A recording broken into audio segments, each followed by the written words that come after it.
Hello, good evening, and welcome back to Find You Fridays. It is me, Lorene Hughes. I am here once again. Good evening, Tamara. How are you, gorgeous one? All right, just sort that out. I hope you're having a beautiful day. Hi, Melinda. Beautiful. Oh, look at this. I can do that and that while I'm here. Oh, isn't that gorgeous? Awesome. All right. Let me just double check I've done everything. Yes. Awesome.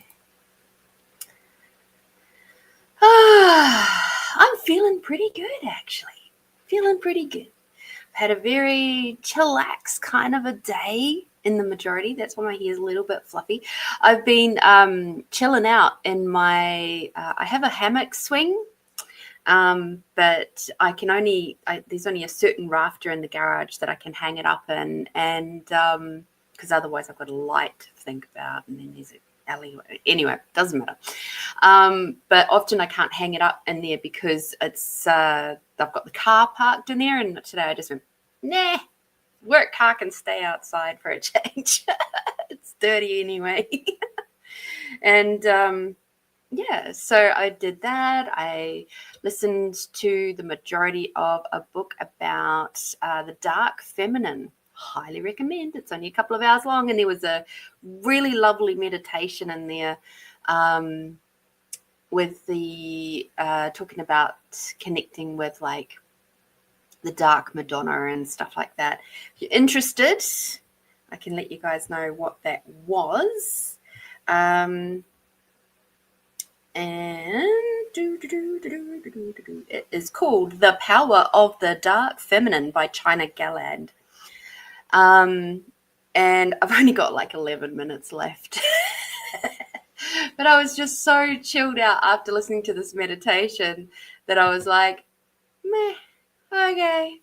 So I just pushed stop and just sat in my little hammock swing thingy and just chilled and just kind of sort of, I just relaxed my eyes. I didn't actually go to sleep, but it was just so nice to be held, you know, and I just had such a lovely time. So there we go. Today is the 3rd of October. My goodness. We're in October already. Can you even believe it? So what have you all been up to today? I'd love to know. Okay. And what are you up to? For those of you who are in the South Australia section of the world, what are you doing for the long weekend? That was the other thing I did today. I actually got to, because I know we're coming up to a full moon, and I was like, oh, I've got to hurry up and plant these seeds before it's, you know, I can't do it until after the new moon. So I managed to scrape in there with a few days. So I got to, and I used a whole bunch of my egg cartons. I've been saving them up. And so I planted some seeds so I can actually try doing like I previously had put, like, when I did my weeding, I put like chook poop throughout the garden beds, and I let that settle in, and then I used that same dirt and I pulled it out to plant the seeds in these egg cartons, and yeah, so that was really good to get that done today. So I have planted some sunflowers. I found I still had one or two seeds, maybe three, one or two seeds of status, which I tried to plant, didn't work. So I don't know if they'll grow. A whole bunch more of alyssums, a heap of river daisies, and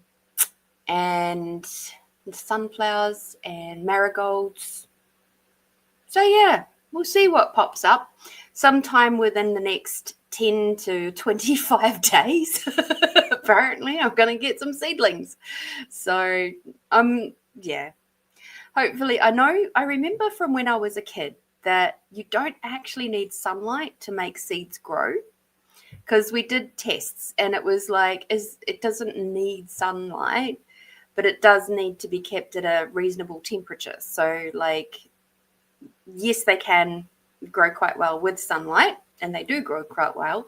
But yeah, I just had an idea about how else I can help them to grow a bit quicker, make sure that they grow and keep moist. Anyway, so let's see, what have you guys been doing? So Tamara, yes, I agree. It feels like March was just, honestly, it feels so weird. I had my second inspection this week, and I'm like, that means I've been here at least 6 months. And I'm like, how is that even possible? And then I go, oh, well, I did move in February, at the start of February. So that makes sense. But it's like, it's just been going so fast. I absolutely agree. Melinda's been doing a bit more weeding in the garden. Her green bin is full again. You do have quite an extensive garden, though. It's a long weekend up in Queensland too. Cool. I think you guys maybe have the long weekend for like the King's birthday, whereas ours is Labor Day. Go figure. Australia. It's just a whole bunch of little countries pushed together at this point. It's so weird. Tomorrow we've been swimming every day. Excellent. I have a termite inspection tomorrow, so I've been putting my house in some sort of water.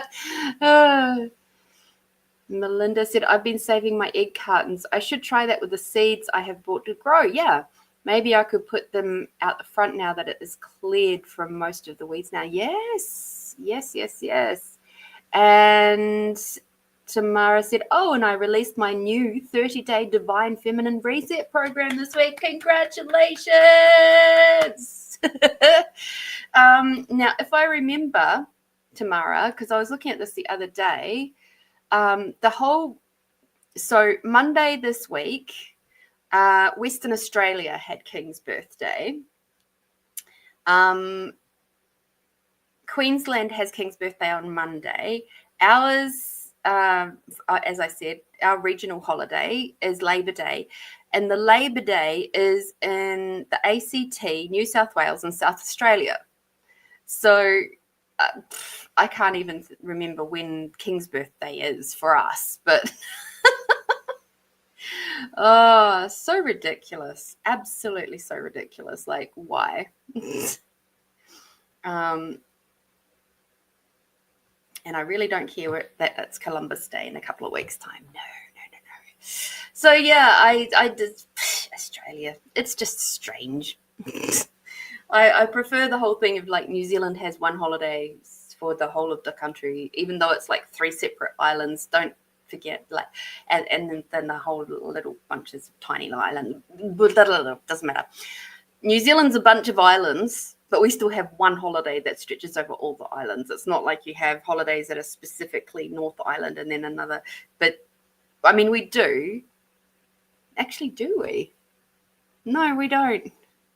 It's just whatever public holiday it is, it's over the entire country. Oh dear. June long weekend in Aussie. In South Australia. Thank you. So we've already had our King's birthday. Just goes to show how much I care. I'm like, it's a day off, which is nice.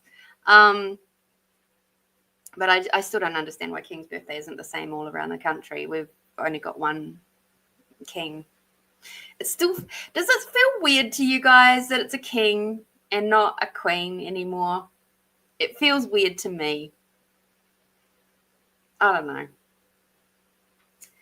All right, who wants to come and play? Oh, okay.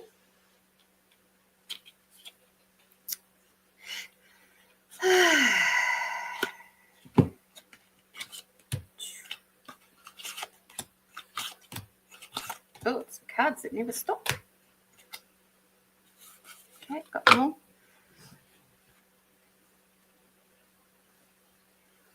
Hi, Christine. Hopefully you're doing well. So Tamara said it used to be June long weekend in Queensland too, but they had all their public holidays in the first part of the year, so they changed it. Okay. Oh dear. Fair enough. I wonder what goes into those kinds of decisions, you know. It makes me curious. Okay, I don't require that. I don't require that or that. Okay. So yes, if you're looking for another little book to listen to, The Power of the Dark Feminine. And it's a very fascinating listen, talking about the different goddesses, but from that perspective of kind of what's been suppressed, I guess you could say, over the years. But she goes into quite a lot of detail. So I'll just give you the little read through, and then if it sparks your interest, you can grab that. So again, the power of the dark feminine. For centuries, a hidden current has run through the world's wisdom traditions, a dark, positive feminine energy represented by such striking symbols as the Tibetan Buddhist Tara, Catholic Black Madonna, and the Hindu Kali.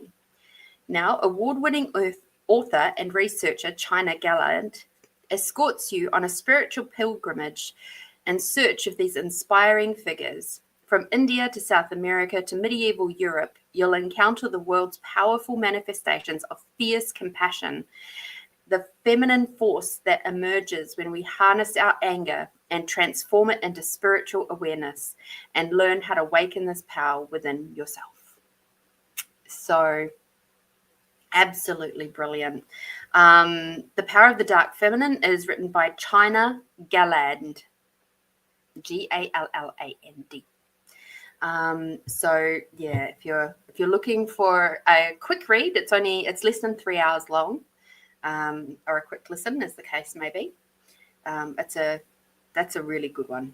I was quite inspired by that today, actually. And even just to the point of going, I don't have to do. I can actually just rest. And so I did. So what are we? The 4th to the 10th. Ooh, one's turning around. So you like Lisa Stagg, do you? Haven't read any of hers. Melinda said, yep, sure does feel weird that we have a king now. I grew up singing the Queen version and now it's changed and it confuses me. Yes. You almost need a new national anthem, don't you? You can't just really switch out the Queen for the Queen for the King. It doesn't feel right. Mind you, I don't really know your guys' national anthem. I barely know my own anymore.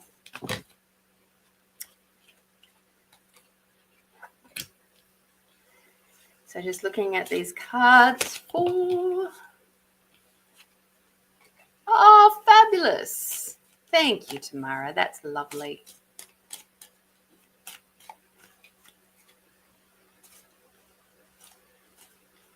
Oh, I love that.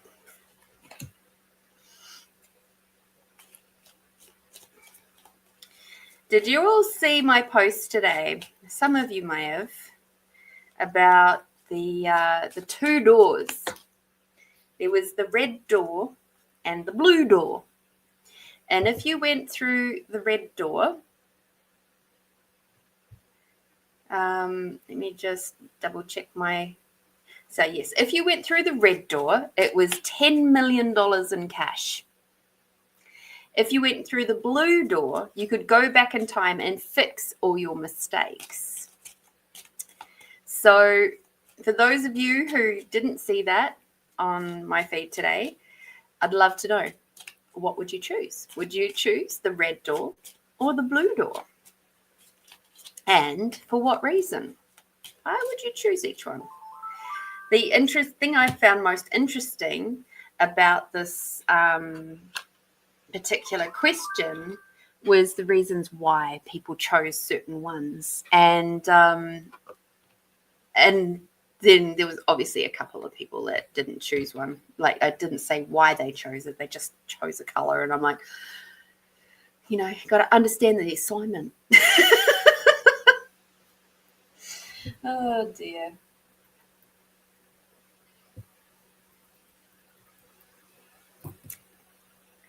So, from my perspective, I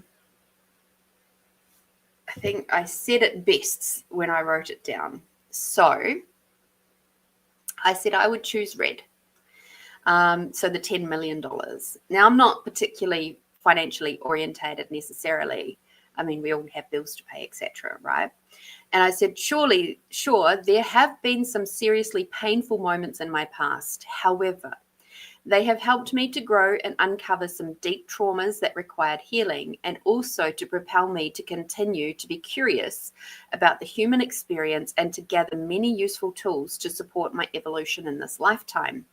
I'm also very aware that there is much, much more I wish to experience, and that's where the money would come in very useful. So, and some of those experiences would absolutely be for things like community-based projects, or like $10 million. That's a lot of money, right? Sure, I can go on trips and do those sorts of things. But with $10 million, if you recall my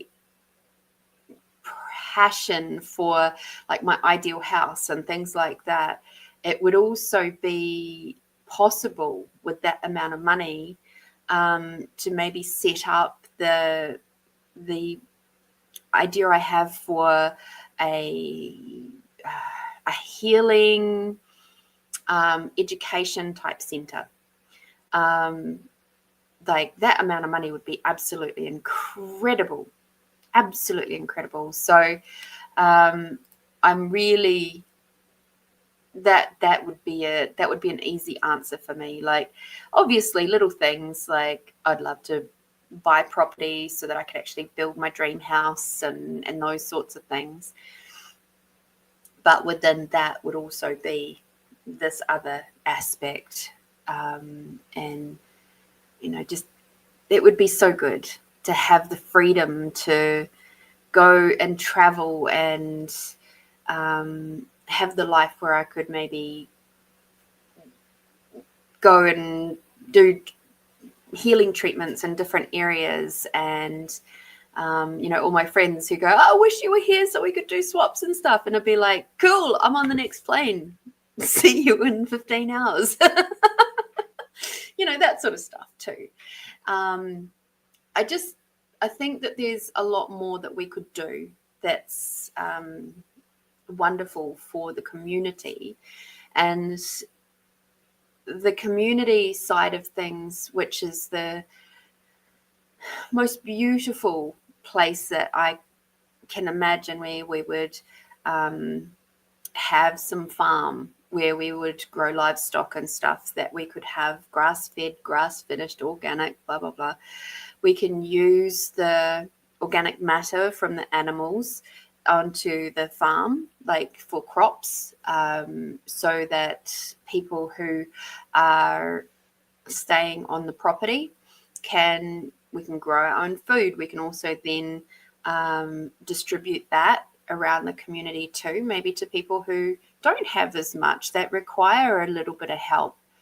The other part of the education part that I would love to bring in is the element of young people who require help with skills. So I saw a project just recently up in Queensland, funnily enough, where it's a farming project as such, crops, and they have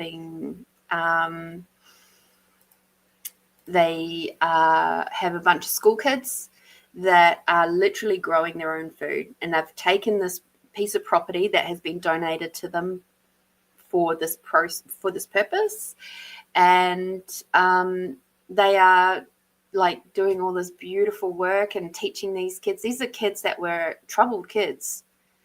They were not doing well in school. They were wagging. They were getting in trouble a bit with the police, and doing not great things, sort of starting off the wrong direction in life. And because they're now in this program, this farming program, they're now feeling good about themselves. They are growing produce and taking it home to their families, and the rest of it is being distributed elsewhere. And it's fabulous. It's a great program, and they haven't been going very long, maybe 9 months or something, I think he said. Not long.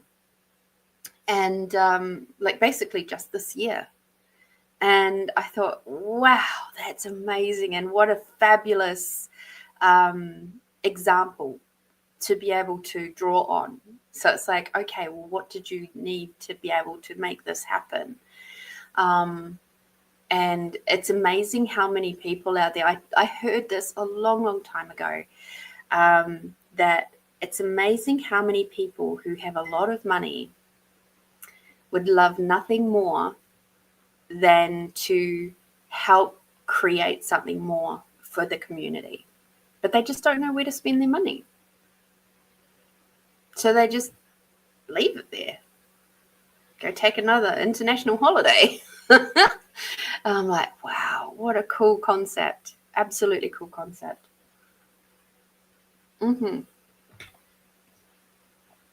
Righty-ho. So, Tamara said, easy, red door. My mistakes are what I'm made up of. Without them, I wouldn't be who I am today. If I had $10 million, I could use those lessons to help a whole lot of people. Yep, exactly. So I totally get what you're saying, Tamara.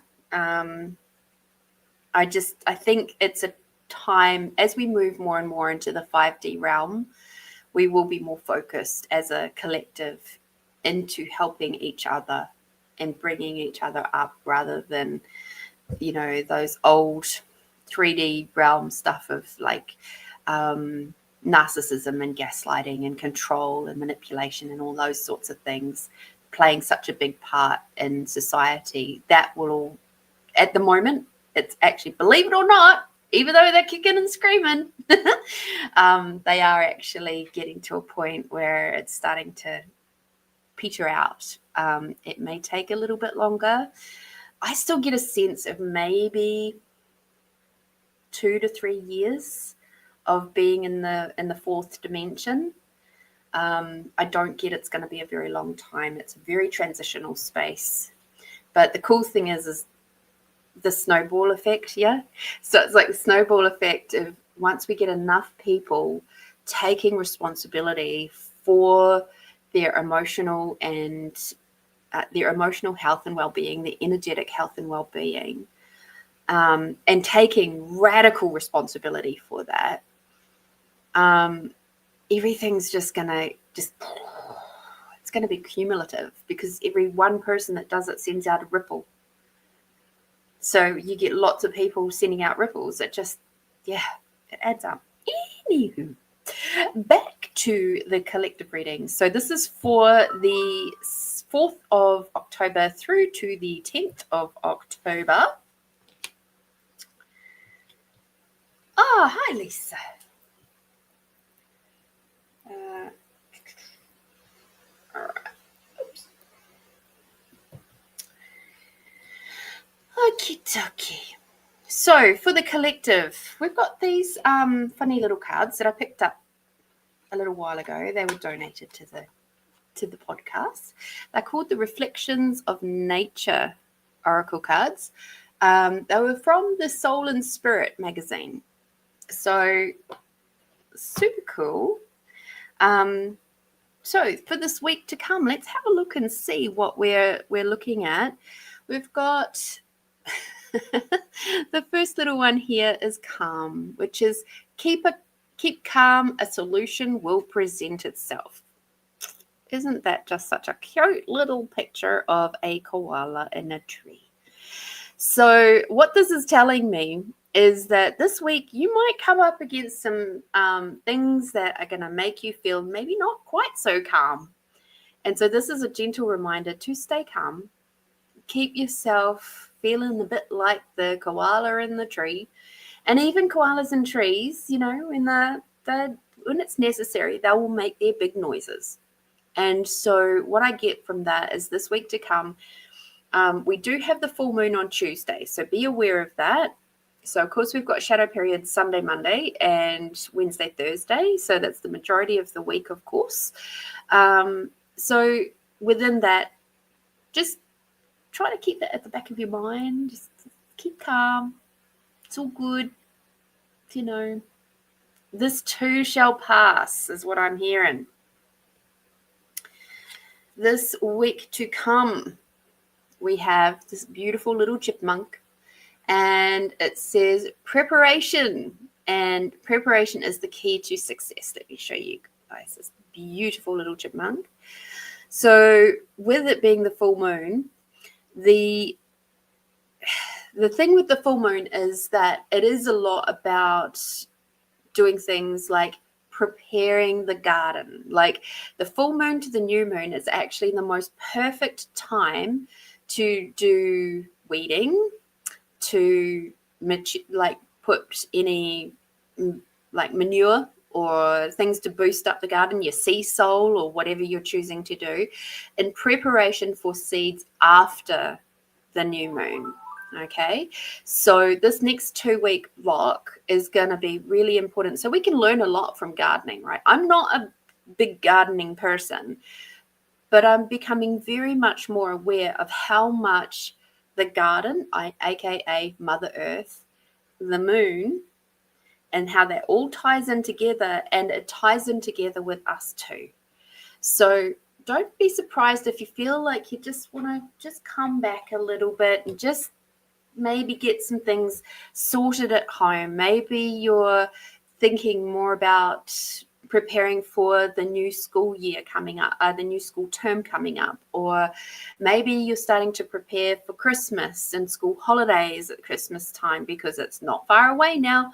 We've got 3 months, and that will go so fast, right? So there's other energies. I'm getting a sense of financial preparation as well for all of that. So maybe instead of leaving the Christmas shopping till the last minute, maybe start from now and gather up little bits along the way. So yeah. This reminds me of the pyramid and the pool video. So if I can find it, share it here. Pyramid in the pool. I don't know that video. Thank you. We have hope. So keep hope alive in your heart. All right. Of course, we've got the beautiful dove. So when we get challenged, quite often we can lose a bit of hope. So this is a beautiful reminder this week that even if things get challenging, even if people start kind of cracking the shits a little bit because it's the full moon and people just go unintentionally a bit wacky, especially out on the roads. I say that because I drive a lot, and so I see the patterns. I see how people drive around a new moon, around a full moon, and I tell you what, they are just way more crazy when it comes into those times of year. You find people tailgating a lot more, cutting people off a lot more. There's a lot more frustrations, lots more car crashes around a new moon and a full moon. So be very aware this week of just give yourselves a little bit more space, keep your own self calm. And along with that, if we take a little leaf out of Cesar Millan's book, who is the dog whisperer, calm, confident, right? If you're calm and confident, that energy will ripple out across all your places that you're in. It'll ripple out to your family, it'll ripple out to your kids, it'll ripple out to your pets, it'll ripple out to your workmates, whoever it is. So calm, confident. Keep yourself peaceful, calm, and confident, okay? this week, even if things are getting a little bit challenging. It's okay. The last card almost for the weekly reading is that we've got the lovely Badger, and it is determination. Put your head down and keep going. All right. So this is very much a reading talking about a bit of introspection, a little bit of just give yourself some space. I don't get a sense this week is a week for getting out and go, do things. It's like, it's a kind of like a little bit of a chillax week. Keep aware, keep alert for the things that are happening around you.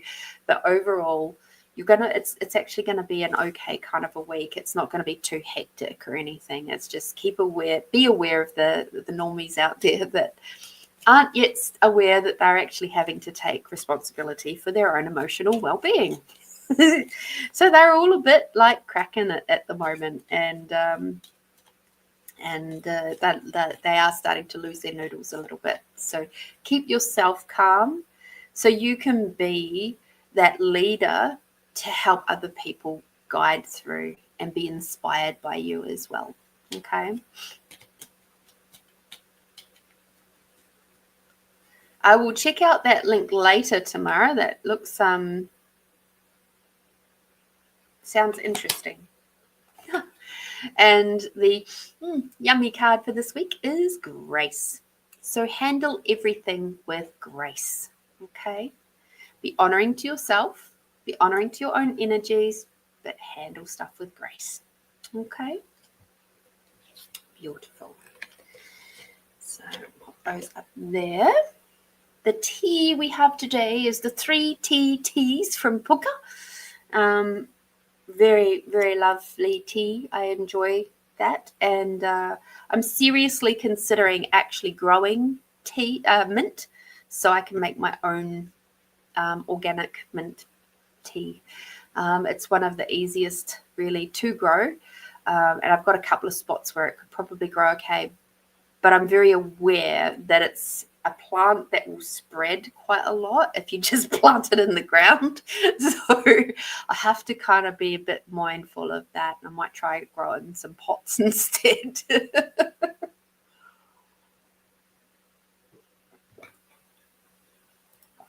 It can be a little bit invasive. All right, Tamara, you're first up, darling. So it's Tamara, Christine, and then Lisa.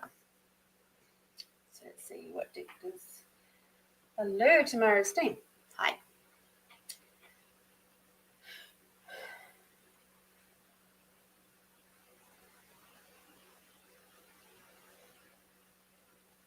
Ooh, okay.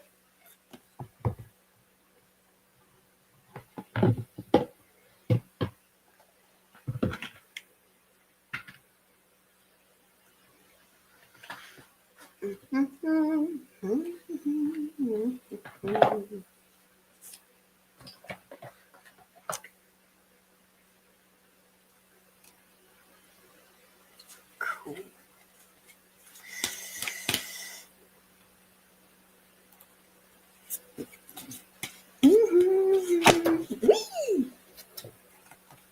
Okay, that's number one card.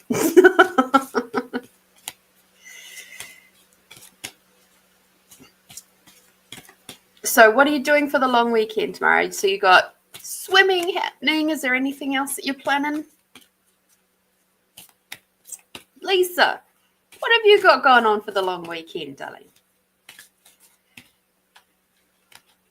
And welcome. Welcome, welcome, welcome. If I didn't say that before, I'm sorry. Melinda says, yes, I can show you mine how it has grown in the garden and in a pot. Must admit that when it grows back up in the spring, it fills up the spots in my garden nicely. It sounds awesome and I love it. Yeah. I just have to be really aware of the fact that I live on property that is like a market garden, and I don't wish to spread out too much further. Oh, just your termite inspection. Oh, Tamara, you're funny.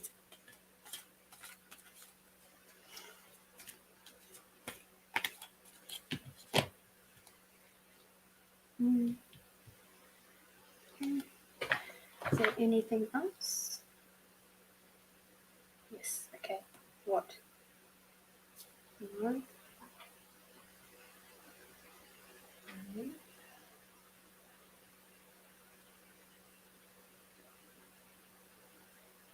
Okay.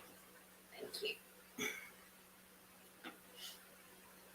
I'm always aware when it feels like there's just one more card to come out, but it's from a different deck. So it's like, oh, okay, that's where we're going today. Cool, cool, cool.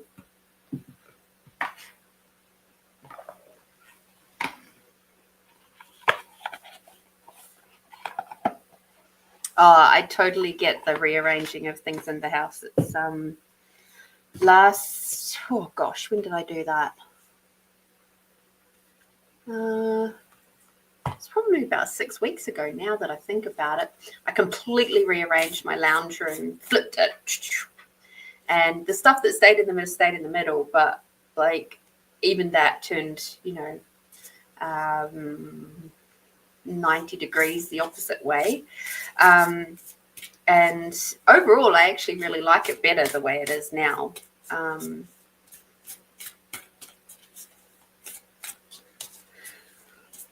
But yeah, it was a good project to do. I was trying to work through some interesting energies that was cropping up in my body.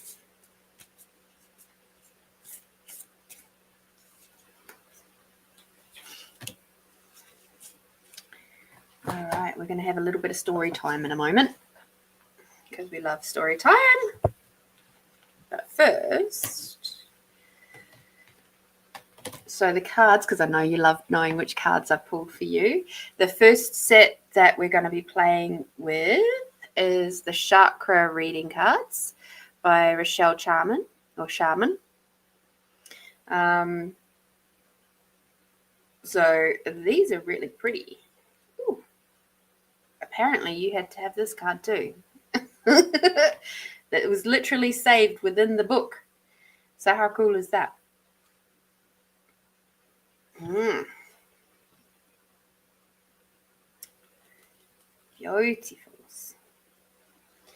It's just such a really pretty set. I don't know if you've got this particular one, but it's such a really pretty one. All right. So what does your team wish for you to know this week? What are we at? 36. All right.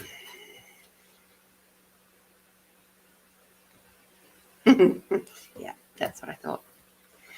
All right. So the first card that we've got is Divine Wisdom. So what I'm actually getting with this one is, do you know yet how to access your Akashic records? Ooh, I feel like that's a no. Interesting. It might be time for you to start having a look at that.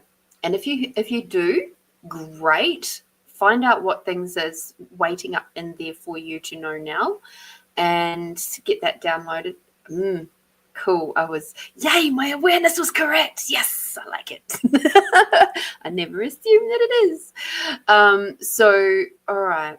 How do I put that in a different way? Okay, team, show me, please.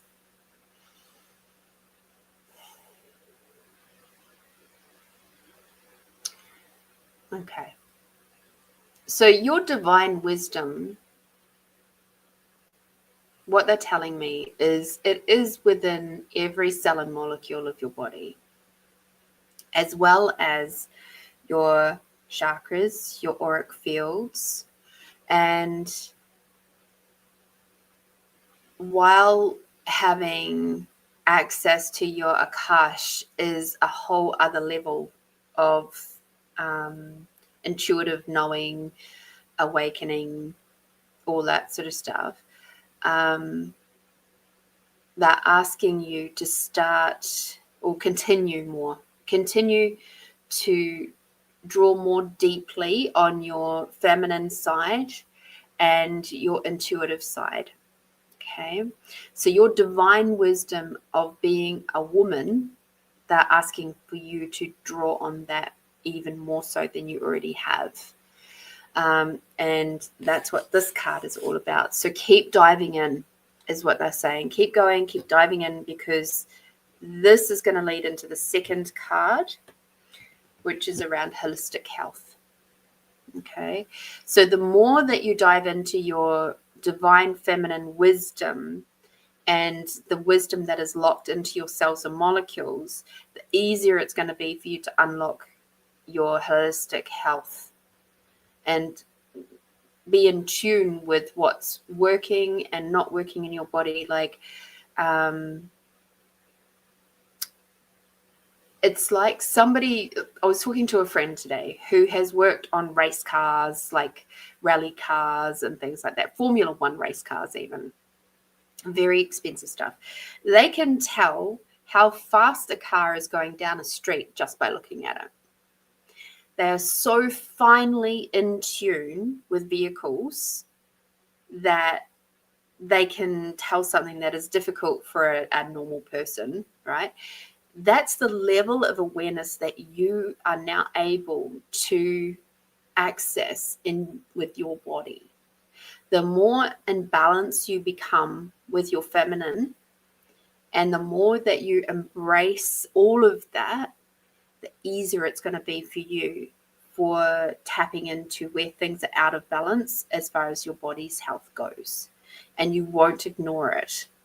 You won't fob it off as being something else. You'll be very much more like, oh, what's that? It's like a mechanic who like will hear the tiniest little noise and go, what is that? You know? So a good mechanic anyway. There we go. So you got to be a bit more like a specialist mechanic of your own body, but from a more holistic point of view. That's going to be something that's going to be carved out for you. Your awareness of your body is going to be even greater, but not from like an overstimulated, oversensitive point of view. It's just going to be more like curiosity. Okay. We got love. All you need is love. So there's a lot of loving energy around you this week, and they're asking for you to ramp that up even more. Radical self-love is what they've just told me. And so with this radical self-love, it's about embracing all the parts of you, not just the light parts of you, the dark parts of you as well. And that book that I was talking about before, highly recommend for you. You are one very strong woman who I think would actually quite appreciate the teachings in that book. So the power of the dark feminine. Feminine? Let me just double check what I said. Yes, the power of the dark feminine. Definitely. It's a book that would be right up your alley, and something that you could perhaps listen to on your walks. So surrounding yourself with that lovely unconditional love and just like, oh, well, okay.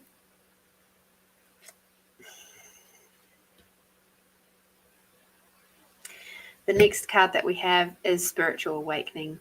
Oh, you're heading into so this is a bit of a call for nurturing was the previous two cards, because this one is coming. Okay. There's some new capacities and skills that are going to open up for you either this week or next week. It's going to be really close within the next, couple of weeks. So be aware of that. Upgrades, they can be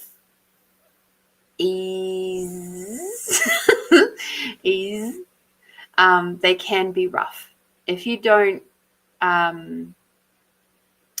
resist and react to them. If you sort of are aware that they're coming, and then it's like, oh, okay, cool, let's just give me some time here. What exactly does my body require right now? Ask your body, what do I require? Use tools that we covered in our session. okay, so that you can have that radical awareness of your body and what she requires, okay? Because when this hits, it's going to be a big one. You're not going to think, was that it? It'll be like, fuck, that's what that was. Or, oh shit, here it comes. More so, okay? When it does hit, you will know. Given that we're talking up here in this one, you might find yourself getting incredibly tired, dizzy. You might have some tension through different parts of your body. Just listen to your body and what it requires to do, okay? So I've had all sorts of like big upgrades, and I can't tell you what kind of upgrade you're going to have, but whatever it is, it's going to be, you've just said the universe has been making me very uncomfortable over the last week or so. Yeah, that's the lead up to it. It builds momentum, right? Which is why they are asking for you to surround yourself with love, surround yourself, be very aware that things are happening and it's okay, and because this is coming. They're being very kind to you, your team, to tell you that it's on its way. What you're going to look forward to is balance. Isn't this just the best image ever? Like, I love this image.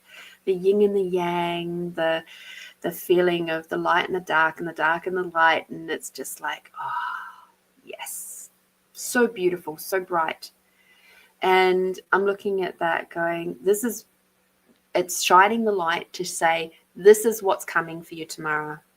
This is what you've got to look forward to, all right? This new upgrade is going to lend you more and more into being balanced with your divine masculine, divine feminine energies.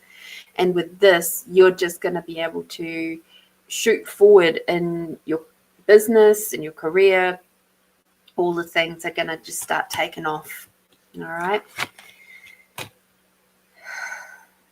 Ooh.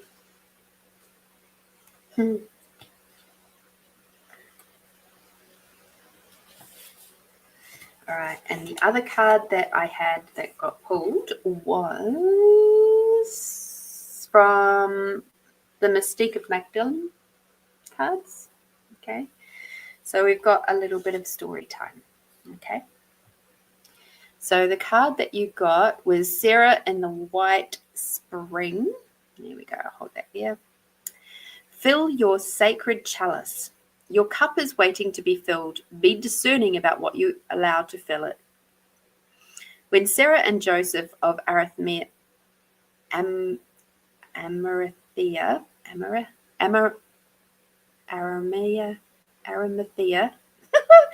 visited Glastonbury, they would have experienced the springs and wells. In Roman times, they were simple stone structures, but still venerated as holy and extraordinary.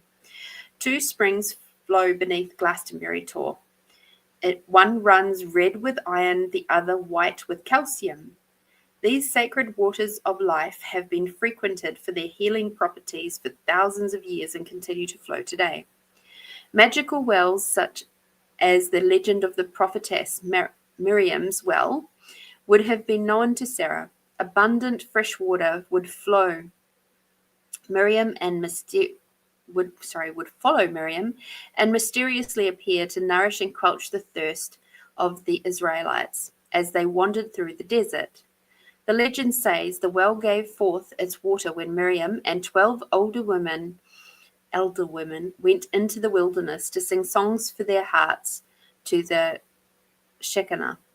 So as long as Miriam lived as the divine feminine principle, the well was a fountain of living water that sustained her people.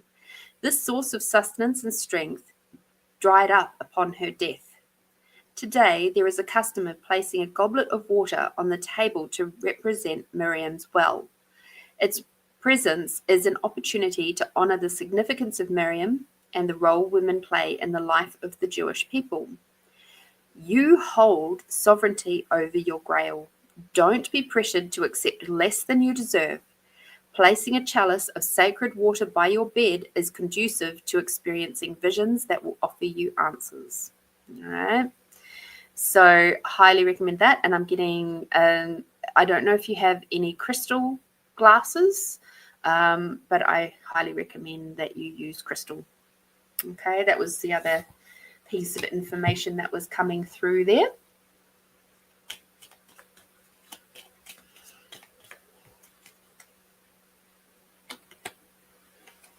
And your yummy card is acknowledge. So acknowledge where you are now, and over each of these days, over this next week or so, just take that moment to check in and acknowledge where you're at. I'm sure you said your program starts on Wednesday, so I'm sure it'll be part of your program to do that. And also just take that moment for yourself. All right.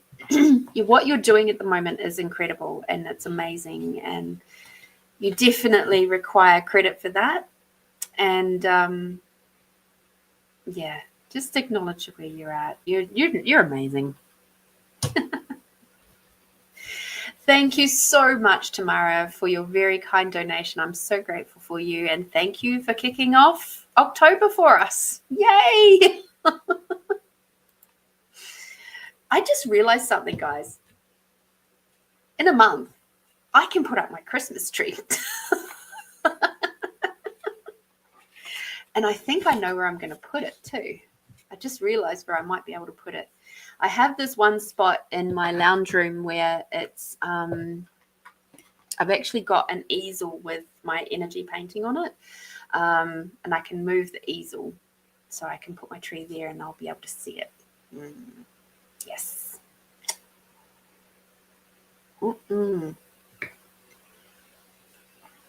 Alrighty. You're welcome, Tamara. Thank you so much. All right, Christine. Angels.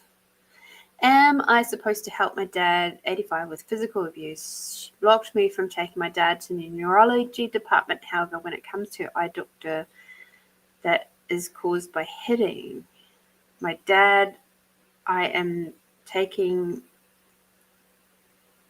I guess, him to the doctor. This is messed up.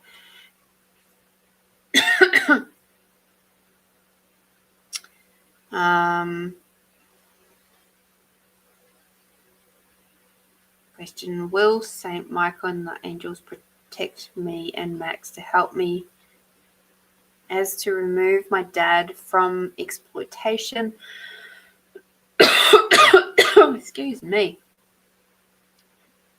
Which is justifying her own salary, saying that she's a caregiver yet does not want my dad to go to the memory neurology doctor that was scripted by the doctor that he went to. Okay.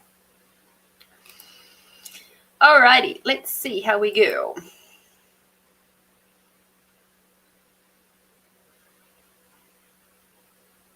So, Christine, you're saying you have to take the abuser to the eye doctor? As in, she wishes to accompany you and your dad? Is that what I'm saying? That's what I'm hearing there?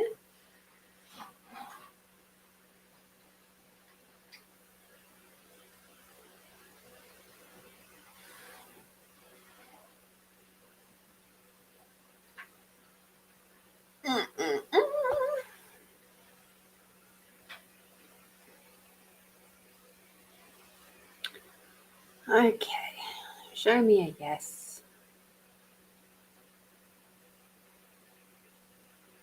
Show me your no.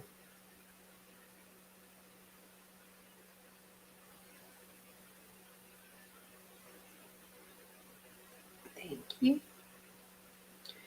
So, truth, what will it create if Christine helps her dad with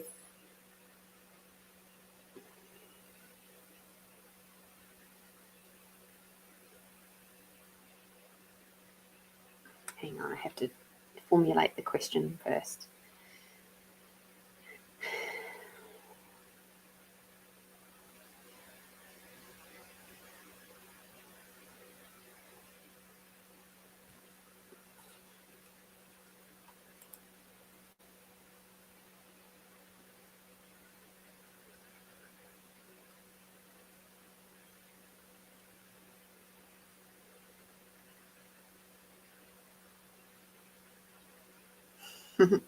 You're welcome, Tamara.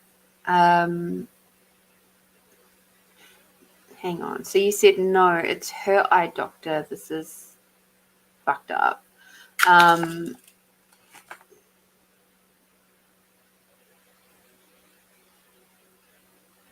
You don't have to take her to the eye doctor. She can take her bloody self to the eye doctor. You're not. That's not even a me thing. That's that. I mean, that's not your team. That's just me. Okay. But you're asking the question of if you're supposed to help my dad with physical abuse. She blocked me from taking my dad to the neurology.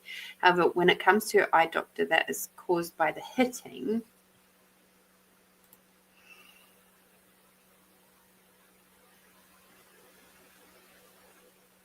It was caused by hitting my dad. I'm taking her to the doctor. This is messed up. Okay, so your question really is about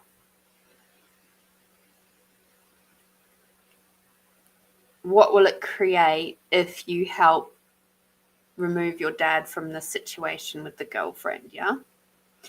The girlfriend that is saying that she's his carer, but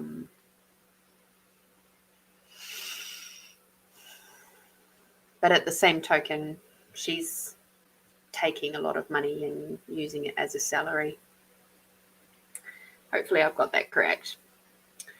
All right, so truth. What will it create if Christine assists to remove her dad from this relationship with the girlfriend?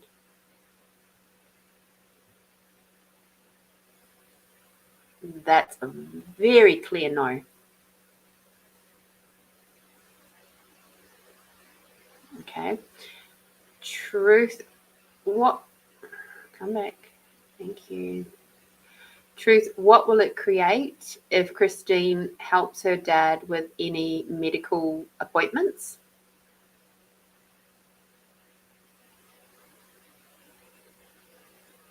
Yep. That's a yes. You can take him to medical appointments. Truth. What will it create if Christine assists this girlfriend of her dad's with medical appointments? That's a very clear no. It will not create more. Okay. Truth. What will it create if Christine goes with her dad to the neurology doctor? That's a very clear yes. So as far as the pendulum is saying, basically the relationship is, it's up to your dad. If he doesn't want to go or doesn't want her to go, you can't do a damn thing about it.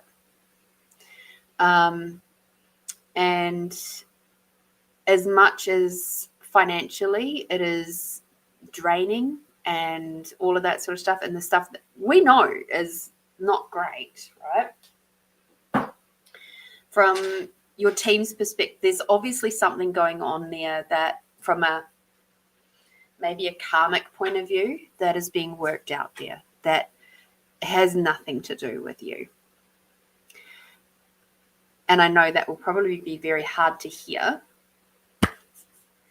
Damn, did I get it? We've got a mozzie.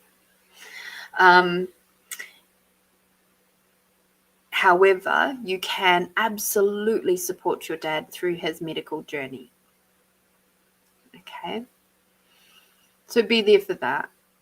And just try to be, I guess, at the end of the day, you've got to do what's right for you. And right for you and your family. But from what I'm seeing with the pendulum readings and all of that sort of thing, they're making their own choices. And they're all adults. and I know he's got, dementia and stuff kicking in, which does make things very difficult. And at the end of the day,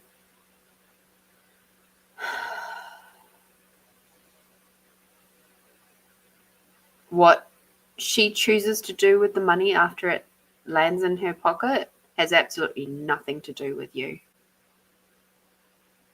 It would be like my boss sat telling me after they've paid me my wages, so what exactly are you doing with your money? Right? Actually, no, not even. It would be like one of my co-workers saying, so what exactly do you do with your money? Right? It's none of my co-workers' business how I spend my money. And at the end of the day, and I know this sounds really harsh, it's none of your business how she spends her money, whether she sends it to her kids or whatever. It's none of your business. What is your business is your dad's physical, mental well-being. That is your business. And to a certain degree, the financial health as well. So, yeah. I would say if you're looking at it from, if you're letting go of the financial side and just going, look, whatever will be. He's making his choices for good or bad. And you have to be there for him for his physical health stuff. Okay? If you choose to be.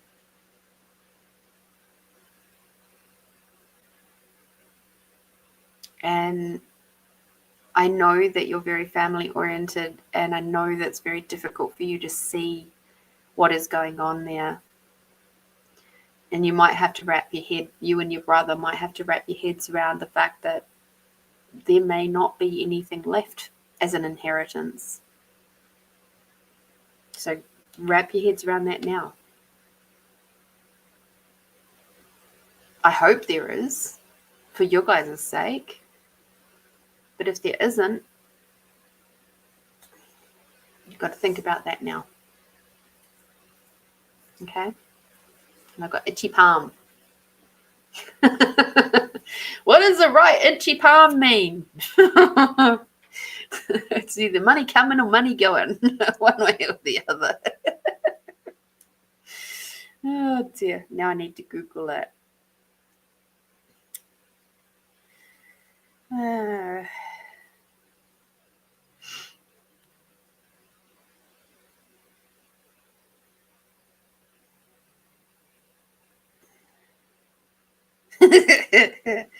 Oh dear. So apparently the right hand is about gaining money. So interesting.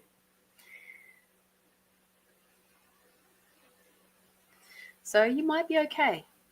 He may have already gotten some things in order financially with his accountant or lawyers or something like that, stuff that she can't touch anyway. Your mum may have been smart enough to put that sort of stuff into place before she passed.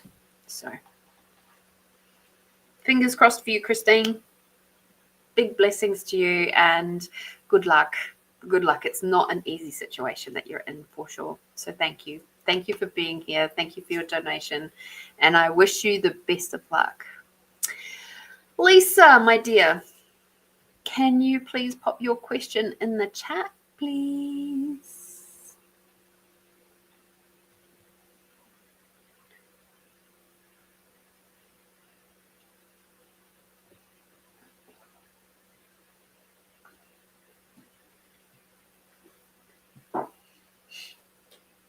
Who would like to come and play with Lisa?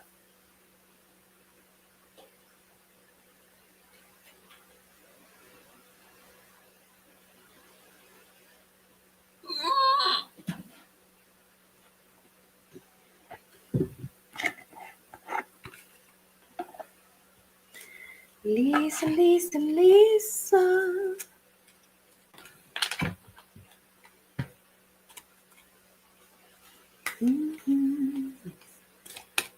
next 2 weeks. All right.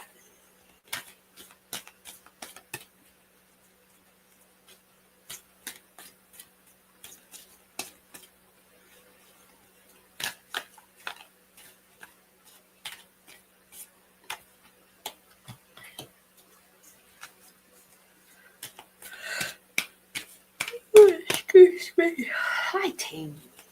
Lovely to meet you.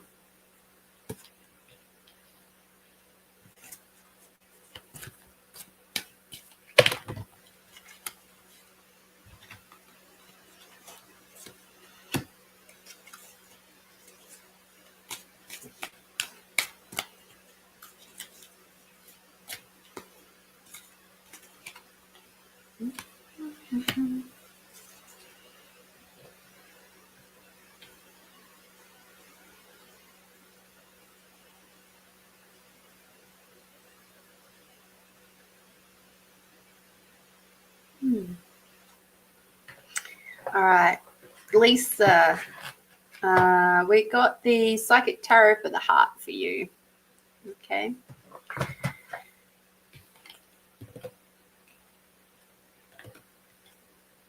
Ooh. Okay. So over this next 2 weeks, you're going to have some interesting stuff coming up. And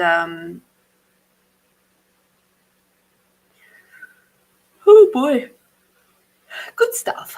Very, very good stuff. But it's still going to be a bit challenging for you. Okay. So the first thing that we've got coming up for you is about balance and about the masculine, feminine energy. And the reason why I was sort of like, and why I touched my body, like my heart area, and it was up into my jawline, and sort of it was all on the, the right-hand side. And the sense that I was getting from that is there's like, okay, the words I get is toxic masculinity, which sounds crazy because I'm talking to a female, right? But the feeling I was getting as it was like a shoot of toxic acid reflux energy, kind of, if you can imagine that. And it was coming up my right-hand side, up my neck, and into my jawline. So it's like, where are you not speaking your heart? Where are you letting your masculine side speak so much greater than your feminine side? Where are you allowing your masculine side, which is hurting and is in that space of not feeling safe, to relax so that your feminine can come up and flourish? It's like, what's going on there? This next 2 weeks is going to be about finding a bit more balance between your feminine and your masculine sides. Okay. Becoming aware, doing some deep introspection, because the next card that we have here is, what are you refusing to see? All right. So one of the most beautiful things to do that I have been using on my healing journey is I have a book. And you have reflux. Okay. I get there's more of an energetic reason. Are you familiar with the workings of Ina Segal? If you're not, get that book. Very useful. And I'll leave it out for the moment. Wait until I see if you know Ina Segal. So what I find really useful, and something that I used even just today, was when something comes up in your world and you start asking questions about it, like, why is that happening in that way? It's not just because as women, we love to talk about our stuff, right? We love, like, something comes up, and especially us lovely woo-woo people, we really enjoy being able to speak to a trusted friend and go, what's your perspective on this? So take a moment in that process somewhere, write it down. Write down it just as a question. and start tapping into your divine knowledge. It might take a few days, all right? But but with this, it's like, what is it that you're refusing to see about your masculine side that's causing reflux? Okay? Because there is definitely, it's not a very nice feeling, but it's something that you're kind of hiding away from at the moment. So let me have a quick look.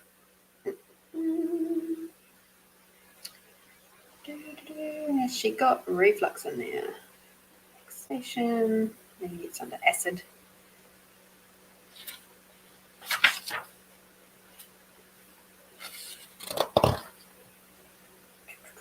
Yep, it is.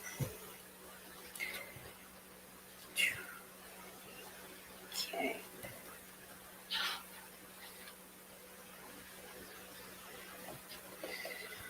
All right. I'll come back to Ina's work in a moment for you. The next card that we've got here is detach. Okay. So whatever it is that is within this energy that's preventing you from moving forward with being in a more balanced version of yourself, where your feminine can not only flourish, but she can surrender. She can allow people, she can allow the receiving. I need to take a step back instead of trying to control everything and let my husband take the masculine role. Fuck yes, if you're married, let him take the masculine role. Let him be a man. Please, don't make the same mistakes I did. Let him man up. Okay? That's really important. So it's not even about taking a step back. It's about sending that energy into you, bringing up your feminine side and allowing that to run the show just that tiny touch more than your masculine. Because when you're someone, and I know that I'm a recovering hyper independent person. Hyper independence comes from being like female hyper independent is somebody who has had to have coping strategies of having a really high masculine energy to feel protected, to feel safe, sort of. But at the end of the day, I never really felt safe. I was always on edge. All right. And that's what this is about. When we're in our feminine energy, we just kind of know that everything's going to be okay. We don't know how, we just do. And that's the beauty of having a balanced masculine, feminine masculine energy, right? Because there is the yin and the yang, the light and the dark, the balance, the scales, right?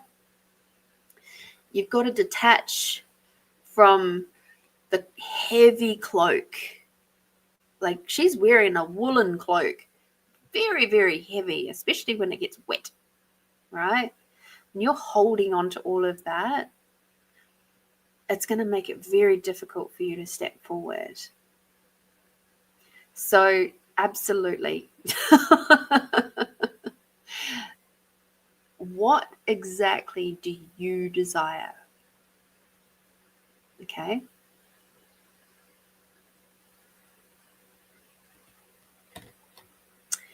That question, you can use that question and apply it to any area of your life.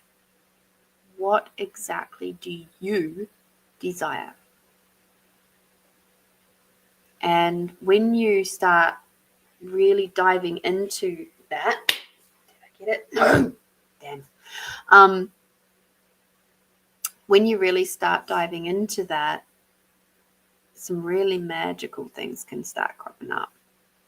I'm the stressor, the people pleaser, the planner, instead of going with the flow. It does get better, especially now that you're starting to take that mask off. The funny thing is we've got Seek. Okay. Look at that beautiful image. Just being present. Present in the now. Okay. So one of the things that I know very, very intimately is when you're being all of that, the stressor, the people pleaser, the planner, instead of going with the flow, which is just so, it's like when people go, oh, just go with the flow, man. When you're in the space of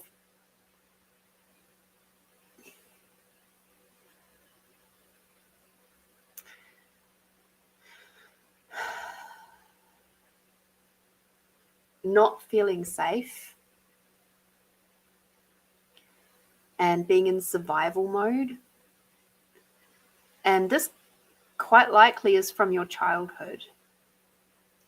That's probably where it started. You learned a lot of coping mechanisms.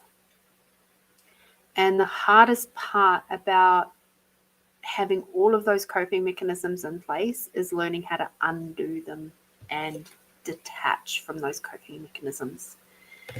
And it is quite a weird, scary thing to go through. But what I can tell you is when you find that place of peace and safety within, or say enough safety within, that you feel peaceful, it is such a glorious place to be. And once you find it, it feels really fucking weird. I'm not going to deny that for a second, because if you've been in survival mode your whole bloody life and then suddenly there's this place of peacefulness, and it's not created from like an energy healing session or anything like that. Like there can be stuff that you'll probably do with Tamara that will help shift shit tons of energy, which is wonderful. When you finally unlock that thing in your brain, in your heart, in your being, that gives you that place of peace and feeling safe within you, boom. And then you become really fiercely protective of that. And that's a good thing to be protective of. Right, so acid reflux. So here's some, so if you're not familiar with Ina, oh, cool. Well, not cool. You had a sick child this last year, so it has turned our world upside down. She is slowly coming good. Good. Yeah, when you've got that going, that sort of stuff going on, absolutely, it's going to make things go a bit haywire for a bit. But I'm glad you guys have kept strong, kept together. That's a good thing. Acid reflux. So Ina Segal. Not sure if you're aware of her, but I'll show you the book again. So it's The Secret Language of Your Body. And I know that Tamara's got a lot of Ina's cards, much as I do. I think she's actually got more than I do. But this book is absolute gold. And this book and the processes in this book helped me to heal precancerous cells in my body before I even realized really what energetic healing was. I don't think I even knew the word Reiki back then.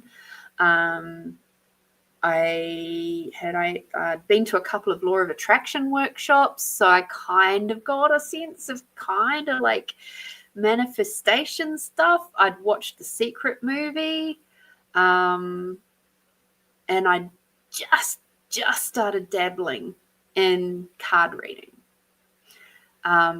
But as far as energetic healing goes, I had no fucking idea about it. None at all.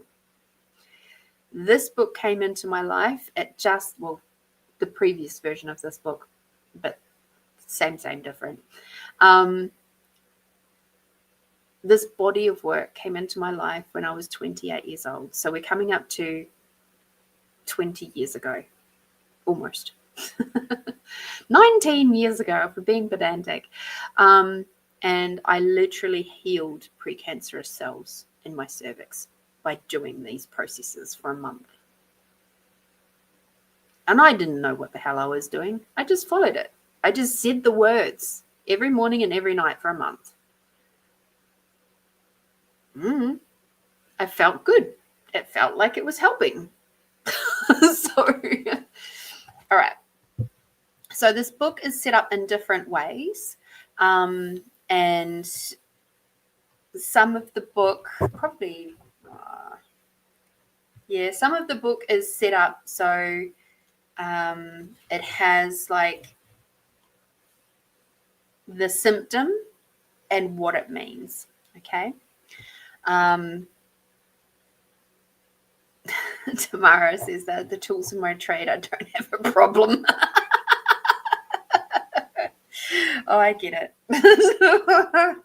I get it. I've been working with a lady who has a lot of cards, but she doesn't really use them. But yeah, so this book in particular, it's set up in a really beautiful, unique way in that it's got a section for like just the physical ailments. It's got a section for parts of the body. It's got section for the emotional type stuff. And if I remember correctly, it's also got a section for colors. Yes, colors as well. So there's lots of different ways of using this book. So just have a little listen to this list, and perhaps you can dive into it a little bit deeper with Tamara. So acid reflux is about difficulty digesting life, feeling uncomfortable with what you are seeing, feeling, hearing, and experiencing, feeling irritated and frustrated about your inability to control what is happening around you, guilt about the past, feeling helpless about choices which were made in the past, and trying to resist life rather than learn from your experiences. So given the cards that we've just been dealing with, that one in particular, and this one and this one, yes, that all makes absolute sense as to why I got the sense of this like acid refluxy kind of, but it was, like I said, it was coming from the heart and through the jaw, right? And which is about speaking up, speaking your heart truth, all of that sort of stuff. The way to think about this, if Tamara hasn't already explained this to you, is in life, we experience things all the time. We experience situations, we energetically, telepathically, and empathically experience emotions. And if you've had quite a sick child, you will have been potentially in hospitals and around doctors and surgeries and things like that. So you will have been around a lot of people who are sick, who are anxious, who are maybe full of drugs and paranoid, all sorts of things, right? Grief, anger, sadness, a lot of very intense emotions in hospitals and doctors' surgeries. And as beautiful spiritual beings that we are, we often don't, until we really start diving into the metaphysical world, we don't comprehend that we're like little sponges. We're little psychic sponges. And we tend to, if we're not aware, we can absorb a lot of all of that energy, which is AKA emotions. Okay. So all of those emotions that are not actually yours, might be time to give them up, detach from them. And I'm not sure what tools Tamara has for that sort of thing. She's very well experienced, so that's cool. But definitely letting that stuff go. You can do that through intention as well. You can even do that in the shower. You can imagine from a basic sense, like, okay, and just say to your body, okay, all of the emotions, all of the energies and stuff that we picked up on today, I want you to wash it all away now. Let it go out of the body, send it down the drain hole, and just let me be me. I choose to be just me now. Right? And water is a really good facilitator of energy. Interestingly, as I've said that, because I was imagining being under the shower and making that request, that went backwards. That energy that was sitting in here, it just went whew, gone. Okay. So that is to say that you can achieve quite a lot just by imagining, because our brain actually doesn't really comprehend the difference between real and imagined either. That's why sometimes when we watch certain movies or hear certain songs or listen to stuff on the radio, books and things like that, the body can have quite the visceral reaction to that. And it's because it doesn't know the difference between real and imagined. So you can use that to your advantage too. Okay. So definitely have fun with that. You've got lots of stuff to play around with there. And as you move more into your feminine, I think you'll find that stuff to be a lot easier to manage as well. Okay. What are your dreams? What do you truly wish to dream of, like to have in your life? What do you desire? Write it down. Big dreams, little dreams, stuff for the next 30 years. Write it down. Give yourself a little baby task and enjoy taking a few moments just for you to go, what am I wishing to dream about? What would I like?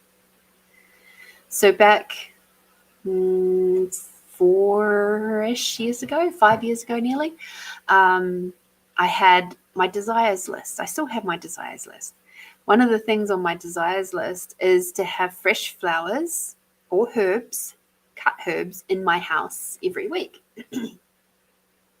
Just recently, I stumbled across my desires list again, and I was like, oh yeah, that one. And no kidding, now I'm starting to receive flowers from people that are not me. I started with myself. I bought some flowers, put them in my house. I was like, yay! And I celebrated that. And I put a post up on Facebook about it. And I was just like, check this out. Aren't they so pretty? And then I got a bunch of new flowers this week. And I'm like, yay! And a massive bunch of parsley. I'm like, woohoo!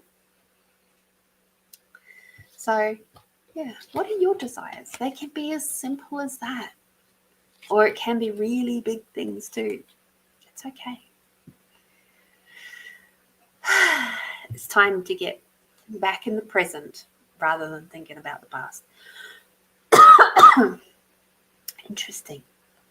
Energy moving. Love it. Thank you so much for joining us, Lisa, and for tuning in and coming to play. I hope that you've heard some interesting or valuable things today. I appreciate you very, very much, and hope to see you again soon. If you want to keep sticking around, that's awesome. We almost always do a meditation near the end of the show, which possibly won't be too far away today. All right. But thank you so much for coming to play. I appreciate you very, very much. All right.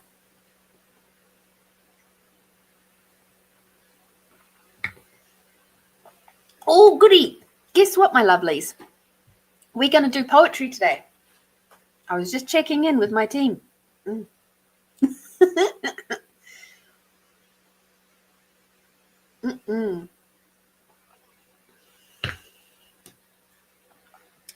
So, all right, Lisa, and anybody else watching who does not know. Tamara knows, yay! This here is my intuitive poetry book. Yes, I wrote it. This is my poetry that I wrote over 25 years. And my poetry was never, ever going to be seen by anybody. No, because it was like my diary. There's a whole story with that. But I came back from a 3-day course in Hawaii, Maui, to be precise. And one of the questions that were asked was, what have we already created that we've totally disregarded because we've already created it? And my team kept telling me poetry, and for 2 weeks I resisted it, and it was being very, very insistent, and it was saying to me, no, you have to do your poetry. And I'm like, no. And then eventually I just surrendered and I gave up. I surrendered, and I was like, all right, I'll just start writing it up. And so that's what I did. And it came together very naturally, and it was an incredibly cathartic experience. So my poetry book is really different because, as you can see, we've got the poem up here, but then we've got a blurb down the bottom. And this blurb, it's not the same for everyone. Sometimes they're just a couple of lines. Sometimes there are a few more. But it's talking about the things that were going on for me when that poem was written. And sometimes, and you guys who've been here for a long time, you know that there are times when sometimes the little blurb is actually the part that you're requiring to hear. And the intuitive part of it is that I use this book, not that I was intending to write it for this purpose, but my team knew what they were doing by getting me to write out the book. It's used kind of like oracle cards. Okay. So we read it. We read the poem. Your team is stepping in, and they show me what parts, what words, what lines, what is it that you require to hear. So what we have discovered over the last 3 and a bit years of doing this show is that when we use the expanding out tool first, you get poems popping out that are more open and expansive than what you would if I was to just ask you at the number now. So what we do now is we do the expanding out tool first. And then you just follow it along. It's kind of like a meditation type thing, but it doesn't take very long to do. All right. So all you have to do is close your eyes. Hopefully you're not driving. Take a big deep breath in. And breathing out. Become aware of your body. Become aware of your breath. As you breathe in, bringing Mother Earth energy all the way up through your body. As you breathe out, bringing Father Sky energy all the way down. Reminding you about the balance within nature of the masculine and feminine energies. Breathing in, bringing Mother Earth and the unconditional love all the way up. Breathing out, bringing Father Sky and the gratitude for everything and everyone all the way down. And as you continue to become very aware of your body, you feel not only your breath, you feel your blood, you feel your heart. Become aware of the cells of your body. Go down further, feel the molecules of your body. Zoom in further, see the atomic level of your body. And in this space here, see and acknowledge the fact that you are 99.999% space.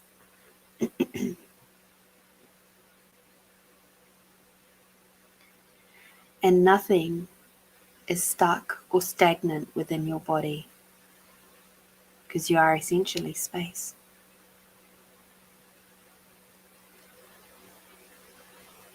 With these molecules, these atoms, which are so spacious, just floating around in there, slowing down just enough to make us appear solid and real.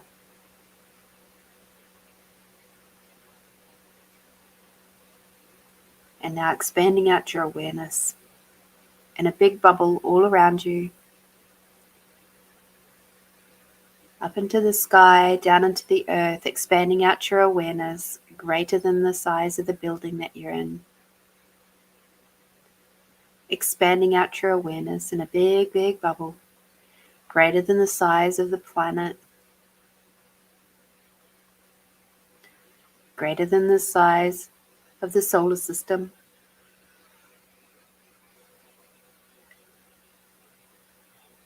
greater than the size of the galaxies. And now expanding out your awareness greater than the size of the universes.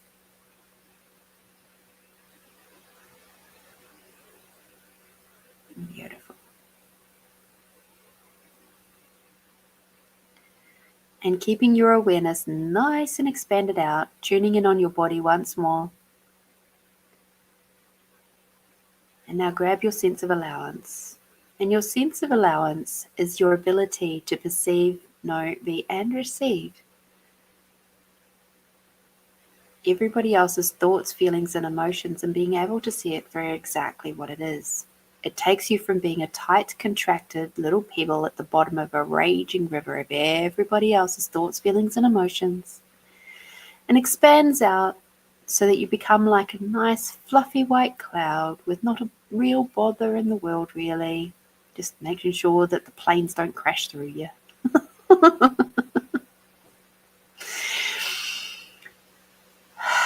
But what happens as that nice, beautiful, fluffy cloud is that you can see those thoughts, feelings, and emotions in that raging river for exactly what it is. It's just energy. Nothing more, nothing less. And you now have the ultimate choice as to whether you will partake in that raging river or you'll just float on by. I know which I choose. So now expanding out your allowance in a big bubble all around you, expanding out your allowance greater than the size of your body, greater than the size of the building that you're in, greater than the size of the country, greater than the size of the planet, expanding out your allowance greater than the size of the solar system, greater than the size of the galaxies, greater than the size of the universes, and now greater than your awareness. Beautiful.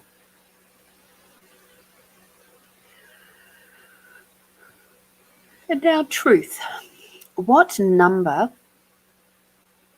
between and including 1 and 88 is going to be the greatest contribution to your week to come?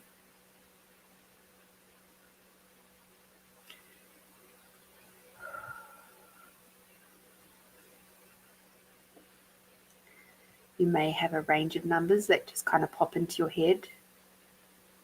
Settle on the one that's the loudest or the strongest or the brightest. It will not necessarily be your favorite number.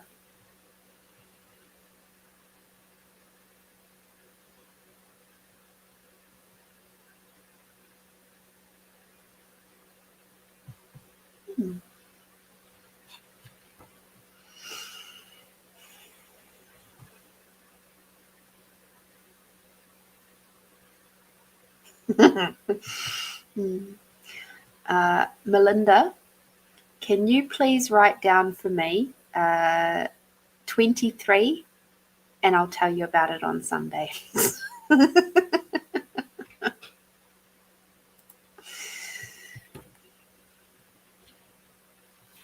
Alrighty, Tamara, you got my angel. The little sprite, an array of sunshine, as bouncy as a ball and as caring as a mum. Like butterflies as it rises through the air and sounds like music as it reaches those listening.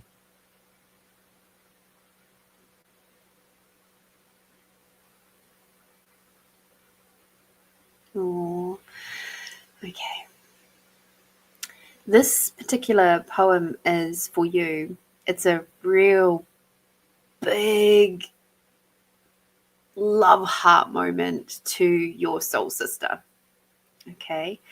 To that person who's not necessarily your blood sister, but the person that is in your life, or that is like sister from another mister, type energy. And I'll read for you the bottom part and you'll understand why. In my second year of university, I was in the same community in the halls of residence as a beautiful girl by the name of, interesting, Teresa Pert. Just notice the spelling mistake. She was such a blessing in my world as I recovered from that tough time in my life. She welcomed me in, and even though she was working so hard in her hospitality management course, I never really felt she didn't have time for me. I'll never forget being in excruciating pain with my first urinary infection, and she took me to the doctors at 35 to 40 kilometers per hour because any bumps caused me to cry out in pain. Miss Teresa, wherever you are in the world, thank you for your kindness and caring. So this is a bit of a shout out for you and your soul sister. Not that Teresa is that in that space for me now, but this is for you. To say, please reach out to your soul sister, give them big loves, and maybe there's something going on for them that they're having a little bit of trouble with. But I'm getting a sense of just reach out, and if I don't know if they're close enough to you to spend some time together in the next week, but that could be, even if it's just a phone call. But yeah, reach out, okay? Because this person is very important, and I think they require a little bit of Tamara time, okay? But yeah, big loves. Oh, some good loves. All right, 76.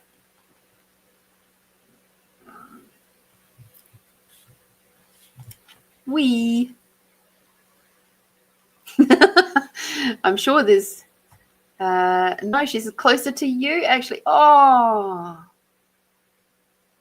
give her a phone call. She needs to hear from you. Okay. Well, she requires to hear from you. She requires some tomorrow time.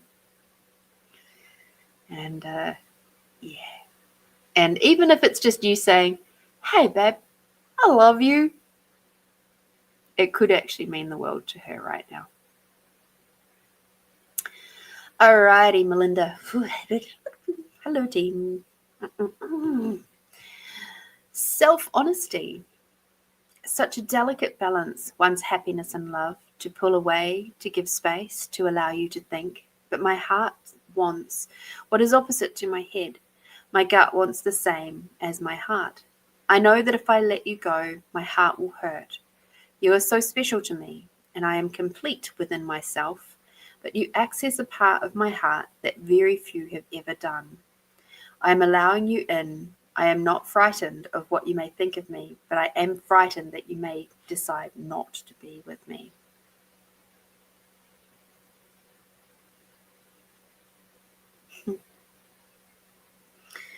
So the little blurb at the bottom says, reaching out for the perceived unreachable, loving others even if it didn't make sense, beginning to listen to my body even if I did doubt it. So this is very, I think the most perfect line is the delicate balance, right? And this is speaking to a much bigger thing going on in your life.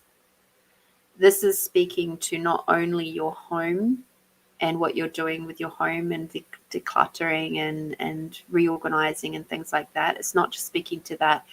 It's also speaking to your heart space, and that you're now starting to feel like might be time, maybe, just maybe, to start thinking about bringing in a new love.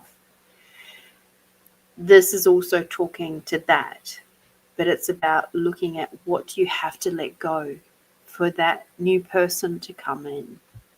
And this is where the title is really important there, of self-honesty. Recognizing where you might have belief systems which are counterintuitive to being able to bring someone in. It's like that, the concept of saying, we'll go back to the doors thing, right? The $10 million. Yes, the $10 million. That would be amazing. But a lot of people will prevent that from coming in regardless, because they are too afraid of what it would mean if they do. So when it comes to love, people have so many belief systems floating around that stop them from bringing in a new love. Sometimes it's that belief that I'm always going to get hurt, so why do I even bother? It's about, there's so many that crop up, and that's where the self-honesty comes in, of having to be brutally honest, of going, okay, so what is it that I actually like about being in relationship? What is it that I don't like about being in relationship? Those two things are really important knowledge. Because with those two lists, you can see a couple of things. Number one, where you might be preventing a healthy person from coming in, because you might be working from stuff like we were talking about with Lisa before, around people pleasing and being in survival mode and trauma bonding and, all that sort of stuff. So people pleasing can be seen as quite a good thing. Oh, yeah, you're such a good nurturer. Oh, well done. But that people pleasing is not always a good thing. It's good in customer service, not so good in your relationship. So, I just,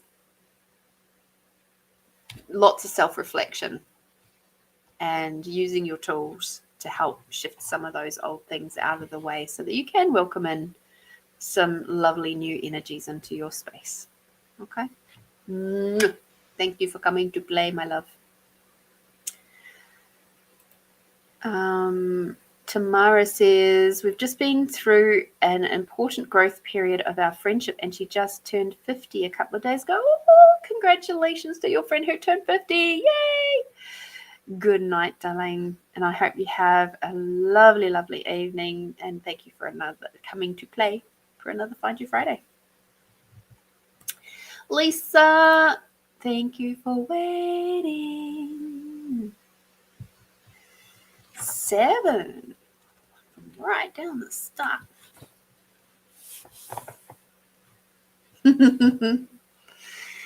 Loneliness is.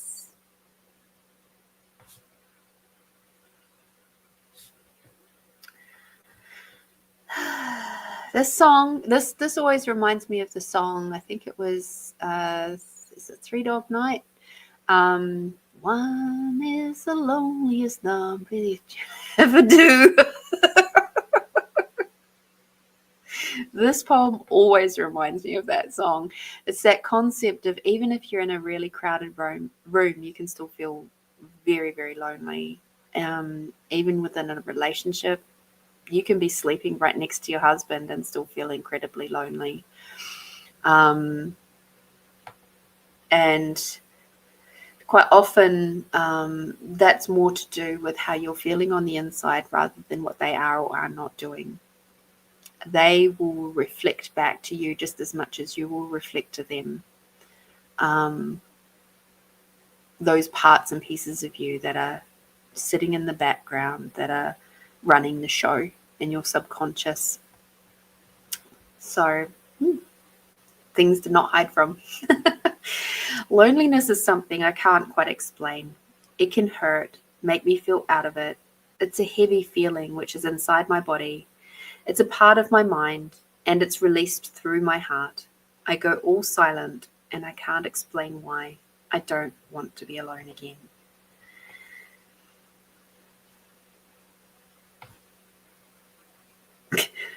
So this is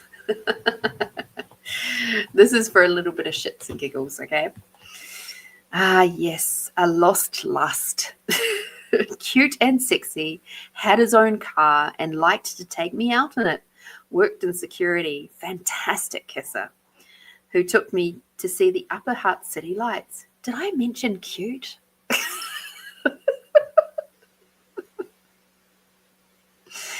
Oh dear. So, like I said, Lisa, when we are in survival mode, we often feel very, very lonely because it's hard for us to receive anything when we're in survival mode. Because when you're in survival mode, you're going to be either in, so this is going to talk about polyvagal theory for a moment. I'm not sure if you're aware of polyvagal theory. Deb Dana has written a couple of books on it. So if you're interested in what I'm about to say, I would highly recommend you have a look at those books or even listen to them. She has like the book, if you look it up, it's about finding safety within us or something like that. But it's about polyvagal theory. So this is talking about how the nervous system works, the emotional nervous system, right? Where when you're in the ventral vagal system, so it's divided up into three parts. When you're in ventral vagal, you're doing good. You're settled. You're calm. You feel safe within yourself. You're feeling the love energy. It's like things crop up and you kind of just go, oh, okay, cool. I can handle that. That's no big deal. And then the next layer down from that is your sympathetic. Now, when you're in survival mode, you go into sympathetic and dorsal system. So sympathetic is where you're in fight and flight. You're really super motivated. There's a lot of anger, frustration, anxiety, all of those sorts of energies, those very high intensity energies and emotions are very much in the sympathetic system. When you drop down into the lower system, the dorsal, what happens is you end up in freeze and fawn. You end up with very depressed thoughts, suicide. There's certain words I can say, there's certain words I can't. So yeah, you know, unaliving yourself, feeling very blocked, feeling really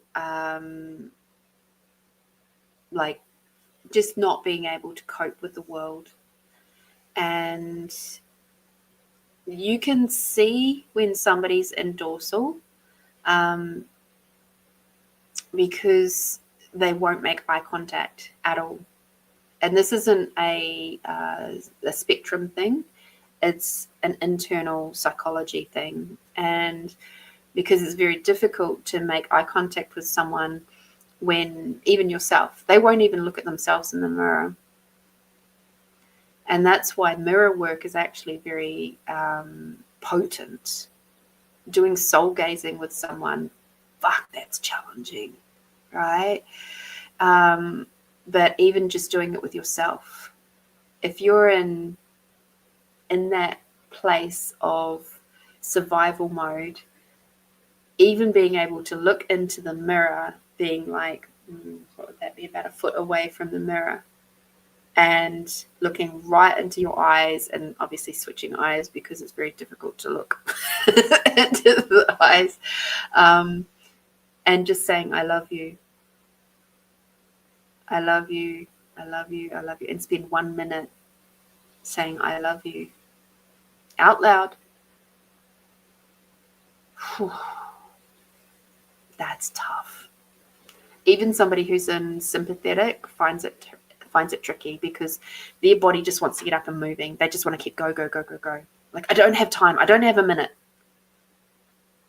And because those emotions are brewing under there, it's very difficult to feel that, to receive that. So that would probably be my most practical tool for you right now, is learn how to love yourself, to tell yourself that you're lovely and that you're beautiful and that you are loved. Being able to appreciate your beautiful face and find those parts about you, rather than sitting there judging whatever, your little wrinkles or your pimples or whatever, I've got a hair out of place or whatever. Instead of doing that, just be in that space of love. Game changer. Absolute game changer. And if you did that for yourself every day for a week, every time you're sort of getting ready or whatever. So I understand. I've done a lot of courses. Natural therapy is my mental health first aid course through school. Yes, I was like that with our first 3 miscarriages. I just wanted to focus on going ahead. Yeah, I absolutely comprehend where you're coming from there.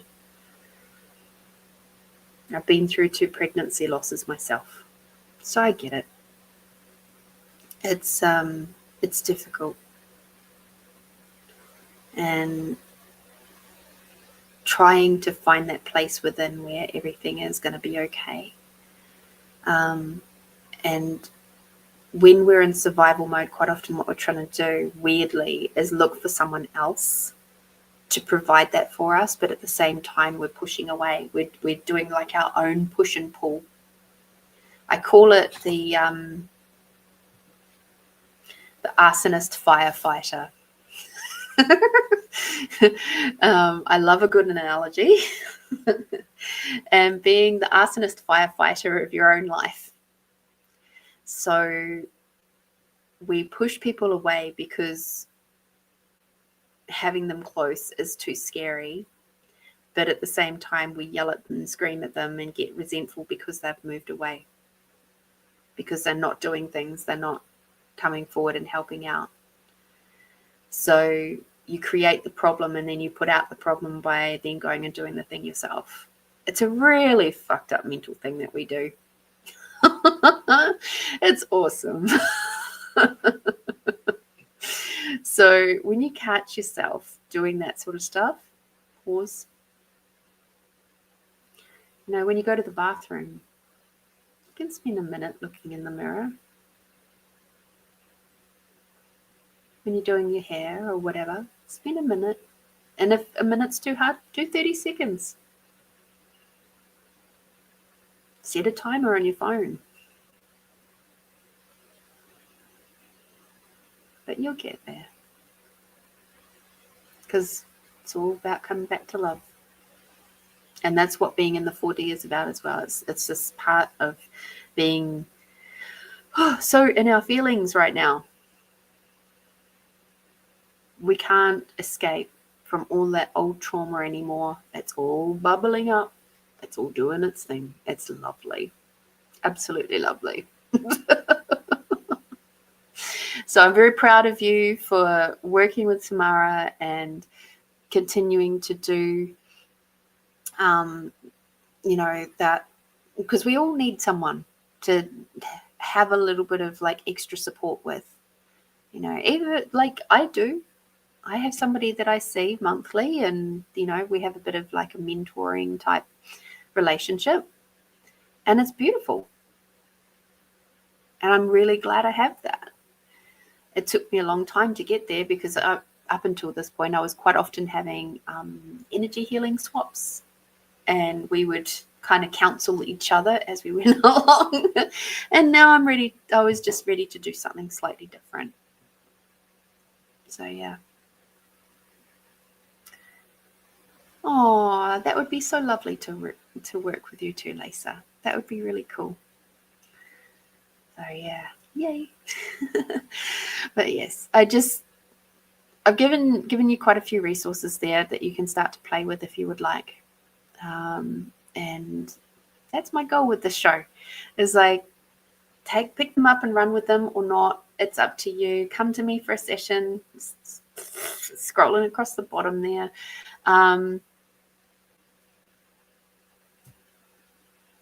I just love it.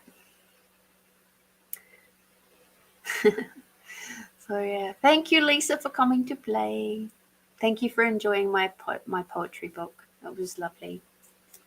Aaron 2888 over on YouTube's. Hi, thanks for liking my video. Appreciate you.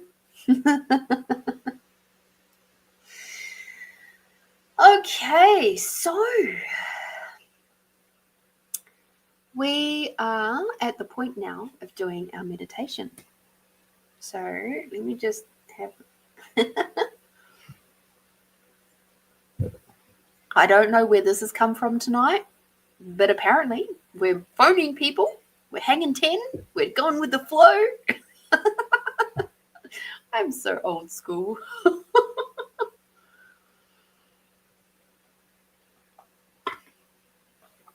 All right. Oh, I knew I should have had that other book with me today. It popped into my mind earlier when I was doing that little meditation. Okay.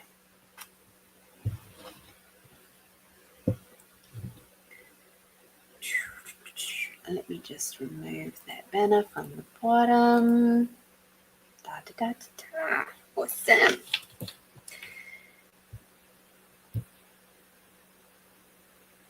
All right.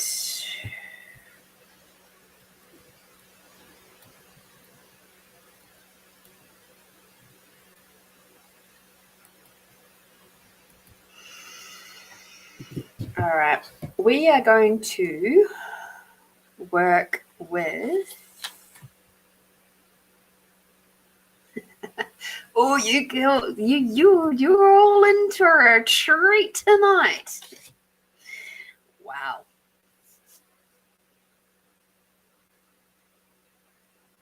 Okay. So we're going to work with Tara, Black Madonna, and Kali. Thank you, Aaron. Appreciate you. So we're going to be working with Tara, Black Madonna, and Kali tonight. And those three are incredible goddesses and beings. And I don't know if you can feel it, but they're already stepping in, because I've been talking with them. I've been listening about them today. And I had a funny feeling that they would probably step in tonight, but I wasn't set on it. I was like, we'll just see where the show goes, right? So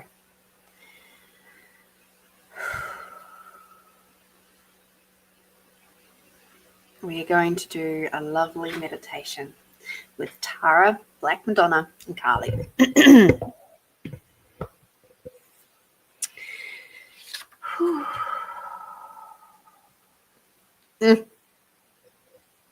Okie dokie. Big deep breath in. Close your eyes.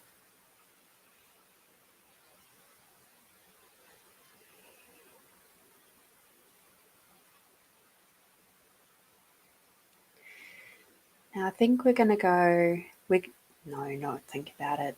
We're going to go up to theta, because it's going to be easier for you guys. All right. Now imagine that there is a big, beautiful, bright white opalescent light shining into your heart, moving down your body, all the way through your legs, through your feet, down into the center of Mother Earth. curling around the center of Mother Earth, coming up all the way through all the crystalline layers, all the way up through your feet and your legs and your body, all the way up through the scalp, the crown, creating a big bubble above your head. Now imagine that you're inside that bubble, and the bubble is floating up higher and higher, all the way up through the golden light, the dark light, through the rainbow jelly light clouds and the pink misty clouds. You'll see a big, big opening in front of you. And through this big, big opening is streaming bright white opalescent light. Move through that opening until you're completely surrounded by the bright white opalescent light.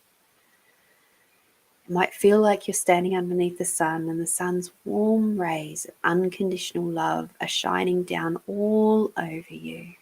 Take a big, deep breath in. And as you breathe out, the bubble around you will dissolve.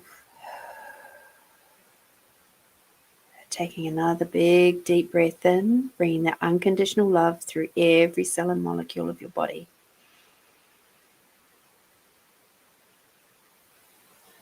And as you breathe out, you start to release any tension from your body, any stresses, any woes, any worries.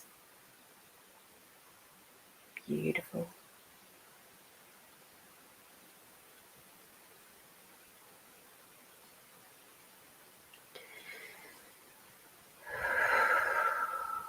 In the space of the seventh plane of theta, you are completely, totally, and utterly surrounded by unconditional love. And it means exactly that. It's unconditional. It means that there is absolutely no projections or expectations, no obligations, nothing around you about how you should receive this love, that you can receive this love, and that there is no limit to this love. It is literally 110%, infinite percent unconditional. It doesn't care what you have done in the past. It doesn't care what you are going to do in the future. It didn't even care what you did 5 minutes ago. It's just there to support you, nourish you, nurture you, provide the space of potential instantaneous healing. It is a beautiful realm and dimension to be able to do some pretty damn magical things. And that is why I brought you here.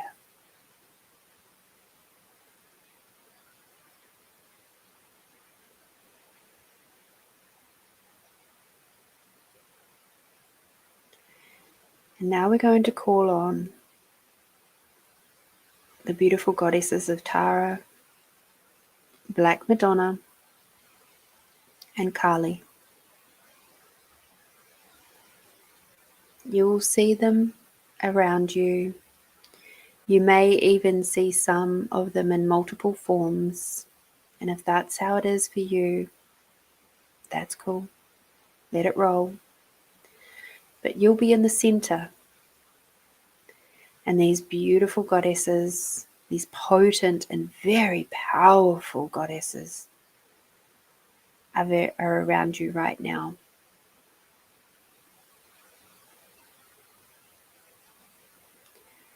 They are showing you the energy of the dark feminine.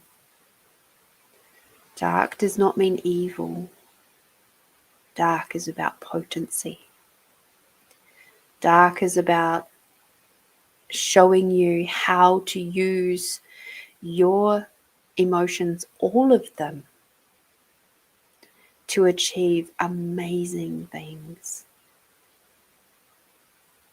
Yes, even your anger, even your frustration,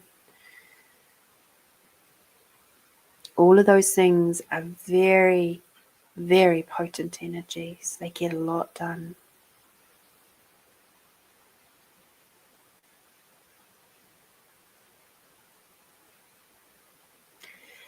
As Tara, Black Madonna, And Kali surrounds you at a respectful distance, of course, because they are very aware of each other's energy spaces as well.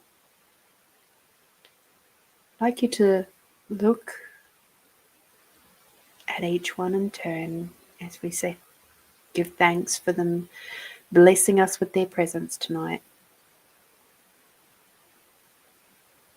It might feel quite intimidating, and that's okay.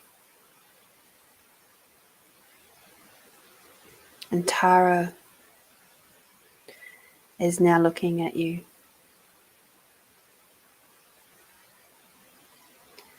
And she's seeing those hidden dark parts of you, which you are trying to keep hidden away. Those places and spaces within you where you think you aren't good enough or strong enough or whatever enough. She's seeing all of that. She's seeing all that locked potential and potency. And she's now telling you enough's enough. You cannot do this anymore. You cannot lock yourself away like this anymore. Enough is enough.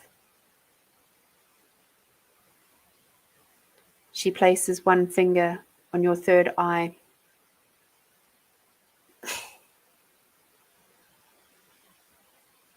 And an explosive energy moves down through your body, unlocking all of the darker areas of yourself that she is aware of.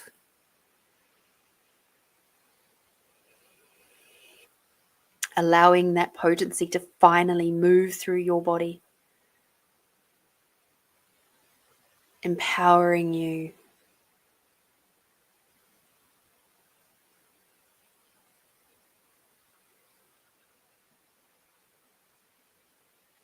Unlocking your mind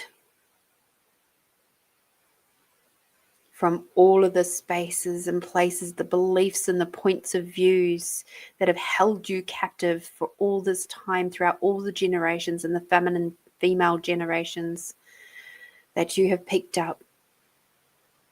She's melting all of those blocks away now from your mind. And that's now sending ripples out through your entire body.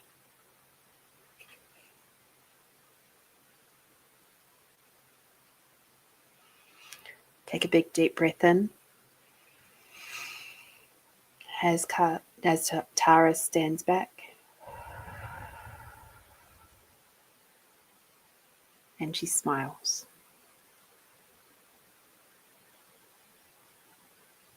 The Black Madonna now comes into view.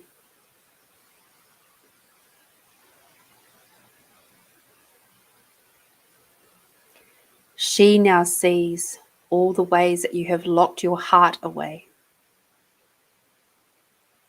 All the ways you've made yourself subservient, less than, where you have continued to dishonor yourself and your heart by continuously giving and giving and giving and giving and giving and giving and giving and never receiving. She says, enough is enough.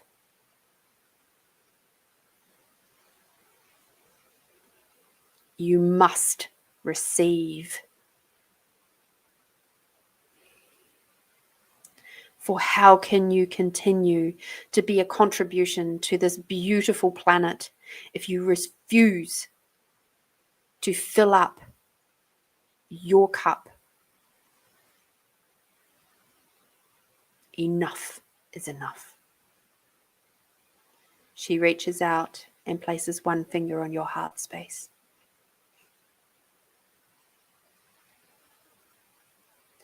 And you feel the shrouds around your heart peeling away.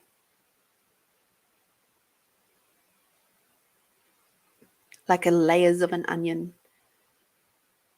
just peeling away, and she keeps holding that there, and it might feel very uncomfortable and it might make you cry. Please stay with it. This is a very intense moment. Just breathe. Remember gratitude.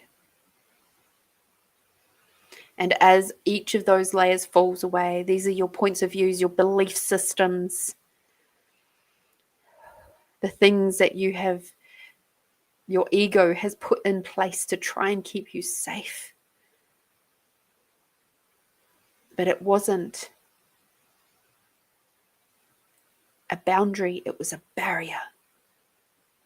It was a barrier to prevent you from receiving, and that is no more.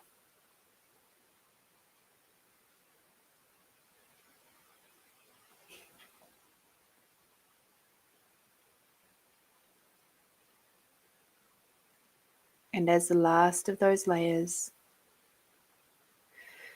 dissolve into nothingness, the Black Madonna now flows unconditional love directly through into your heart space. With her potent energy, the godly mother, showing you what it means to love unconditionally. To love unconditionally, mostly yourself, as well as those around you and those you have not yet met. It's showing you the spaces where you can potently use forgiveness in your healing journey to free yourself from the chains and the boulders that have kept your heart locked down, so they no longer hold you back from living the life you truly desire.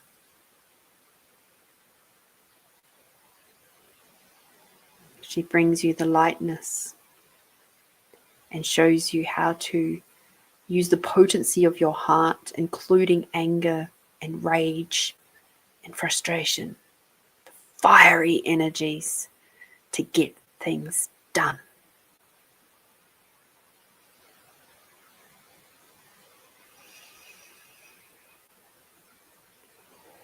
She shows you that embracing all of these elements within yourself is actually a very beautiful thing.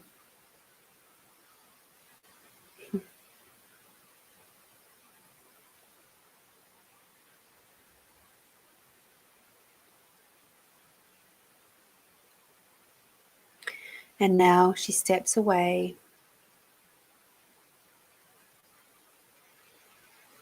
and you feel freer and lighter in your mind already.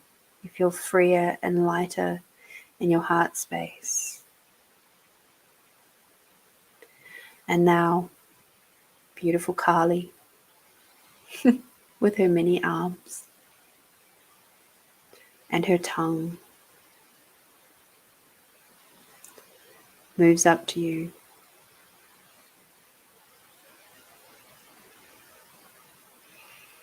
And this is the one for the ladies especially. She now gets down on her knees in front of you. And if you don't know the story of Kali, one of the many, many things that she did was she licked up the blood that was creating thousands and thousands of soldiers in a great battle.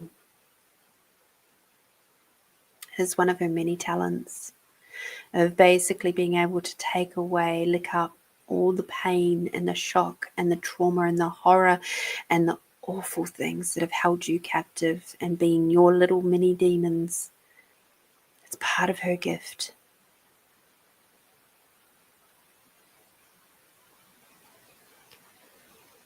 Two of Kali's hands One is at the front of your pelvis, the other the back, and the other two are on the sides of your hips. So around your body, you are completely in your pelvic area, surrounded by Kali.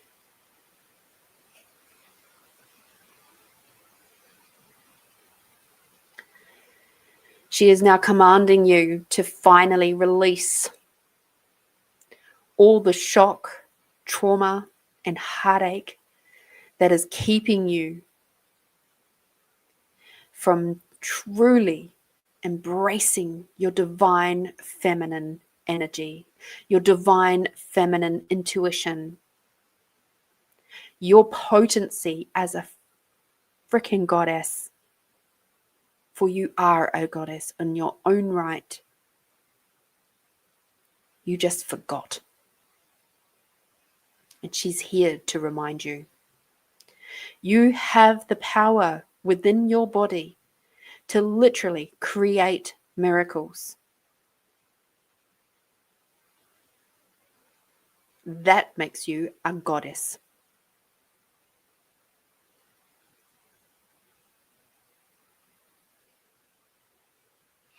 And as you release the points of views, the belief systems, the shock, the trauma, the heartache, it leaks out of you like your period. It leaks out of you. The blood comes out of you. And Kali takes care of all of that.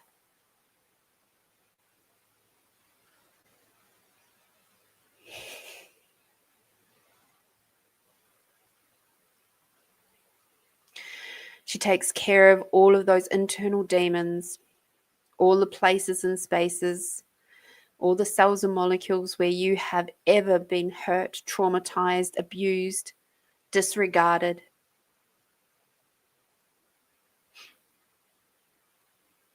She's helping you to facilitate that energy moving out of your pelvic region.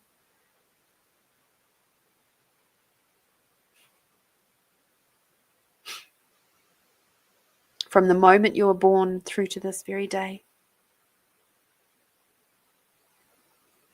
From any medical procedures, any partners, or anybody who has been through your vaginal region, including through childbirth, anywhere and any spaces and places where you have detached from yourself. She's now removing all of that, facilitating you to let it all go.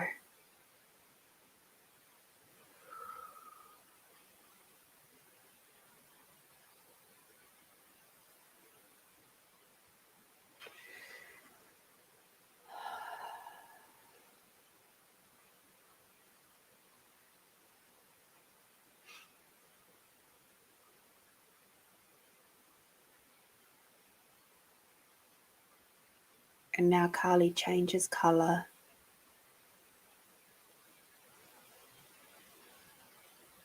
And in this color change, she goes from being the blood-licking warrior into the beautiful, peaceful, healing Kali.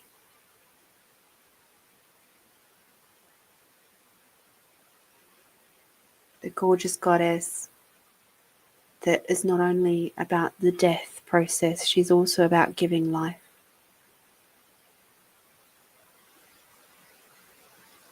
And you feel the warmth of her hands around your pelvis, from the pubic bone to the tailbone. And the energy moves through every single cell and molecule,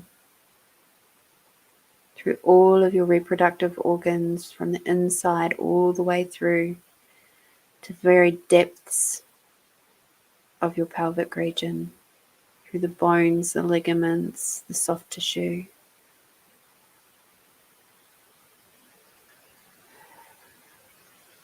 Reminding you of how to regenerate yourself.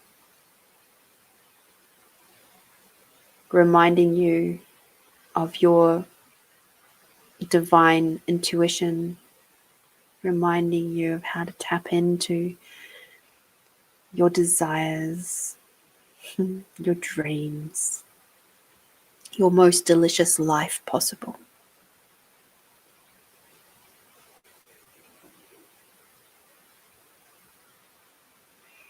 She now steps away, job complete, and watches as all that glorious energy joins up with the energies of the heart from the Black Madonna, from your third eye. Thank you, Sutara. Moving down through your arms, to your fingertips, through your legs, to your toes, and out beyond your body.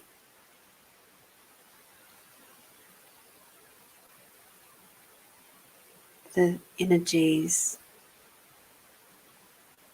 are moving all through your chakra centers and all the way out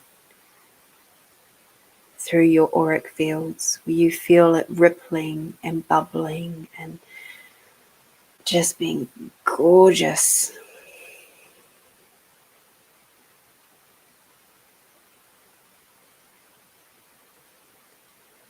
And in this moment, I'd like you to take one hand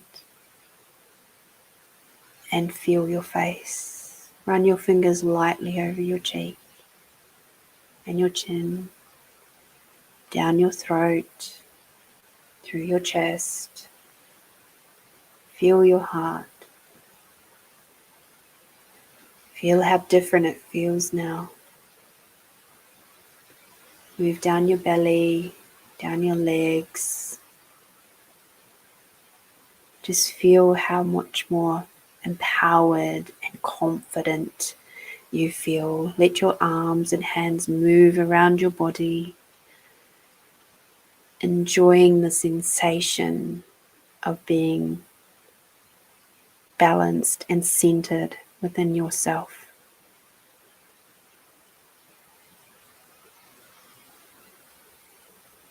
Take a big deep breath in.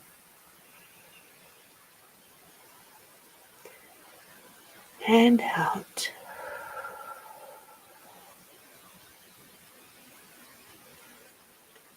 Tara, Black Madonna and Kali, they start moving around in a big circle around you now, dancing and celebrating and singing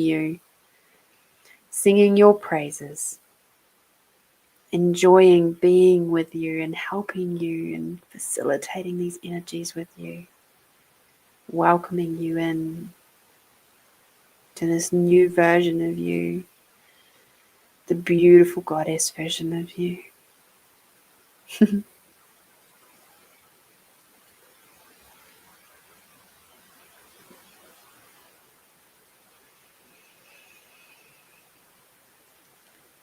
And with that, we say so much gratitude to Tara.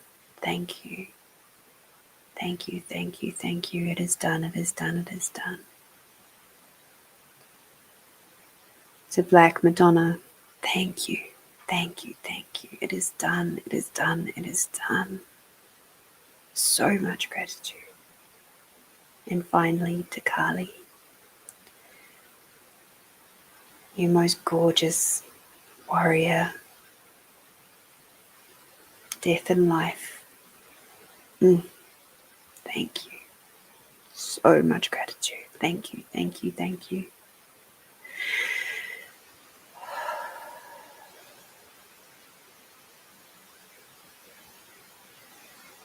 Namaste.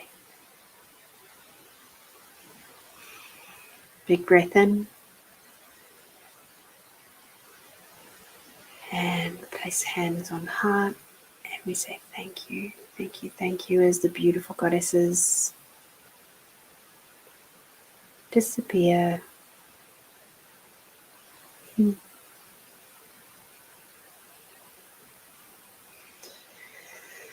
now we float down through the pink misty clouds, through the rainbow jelly light clouds, all the way back down through to your body. Where everything that has just been released is now integrating into your body.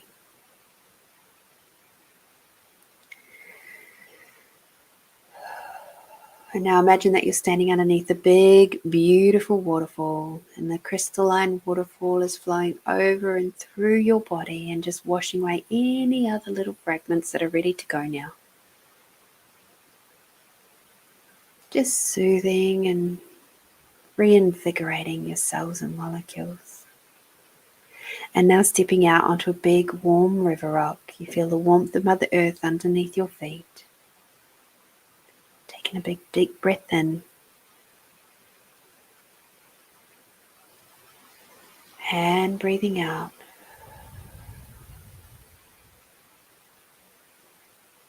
Breathing in, bringing Mother Earth energy all the way up.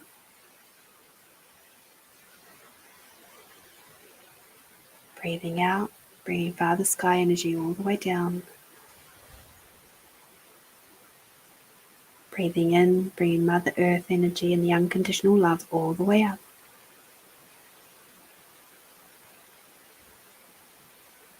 And finally, breathing out, bringing Father Sky and the gratitude for everything and everyone all the way down. And when you're ready, open your eyes. Please have a drink of water. For self-care, you might also require a little bit of salt. Feel free to get a little pinch of salt, pop it on your tongue. Obviously, Himalayan or Celtic sea salt is the best way to go.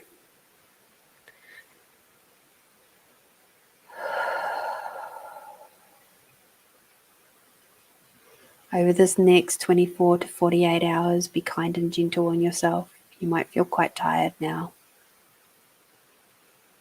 You may have some moments over this next 24 to 48 hours where you might feel a little bit different, a bit strange. Be gentle with yourself. Ask your body what she requires.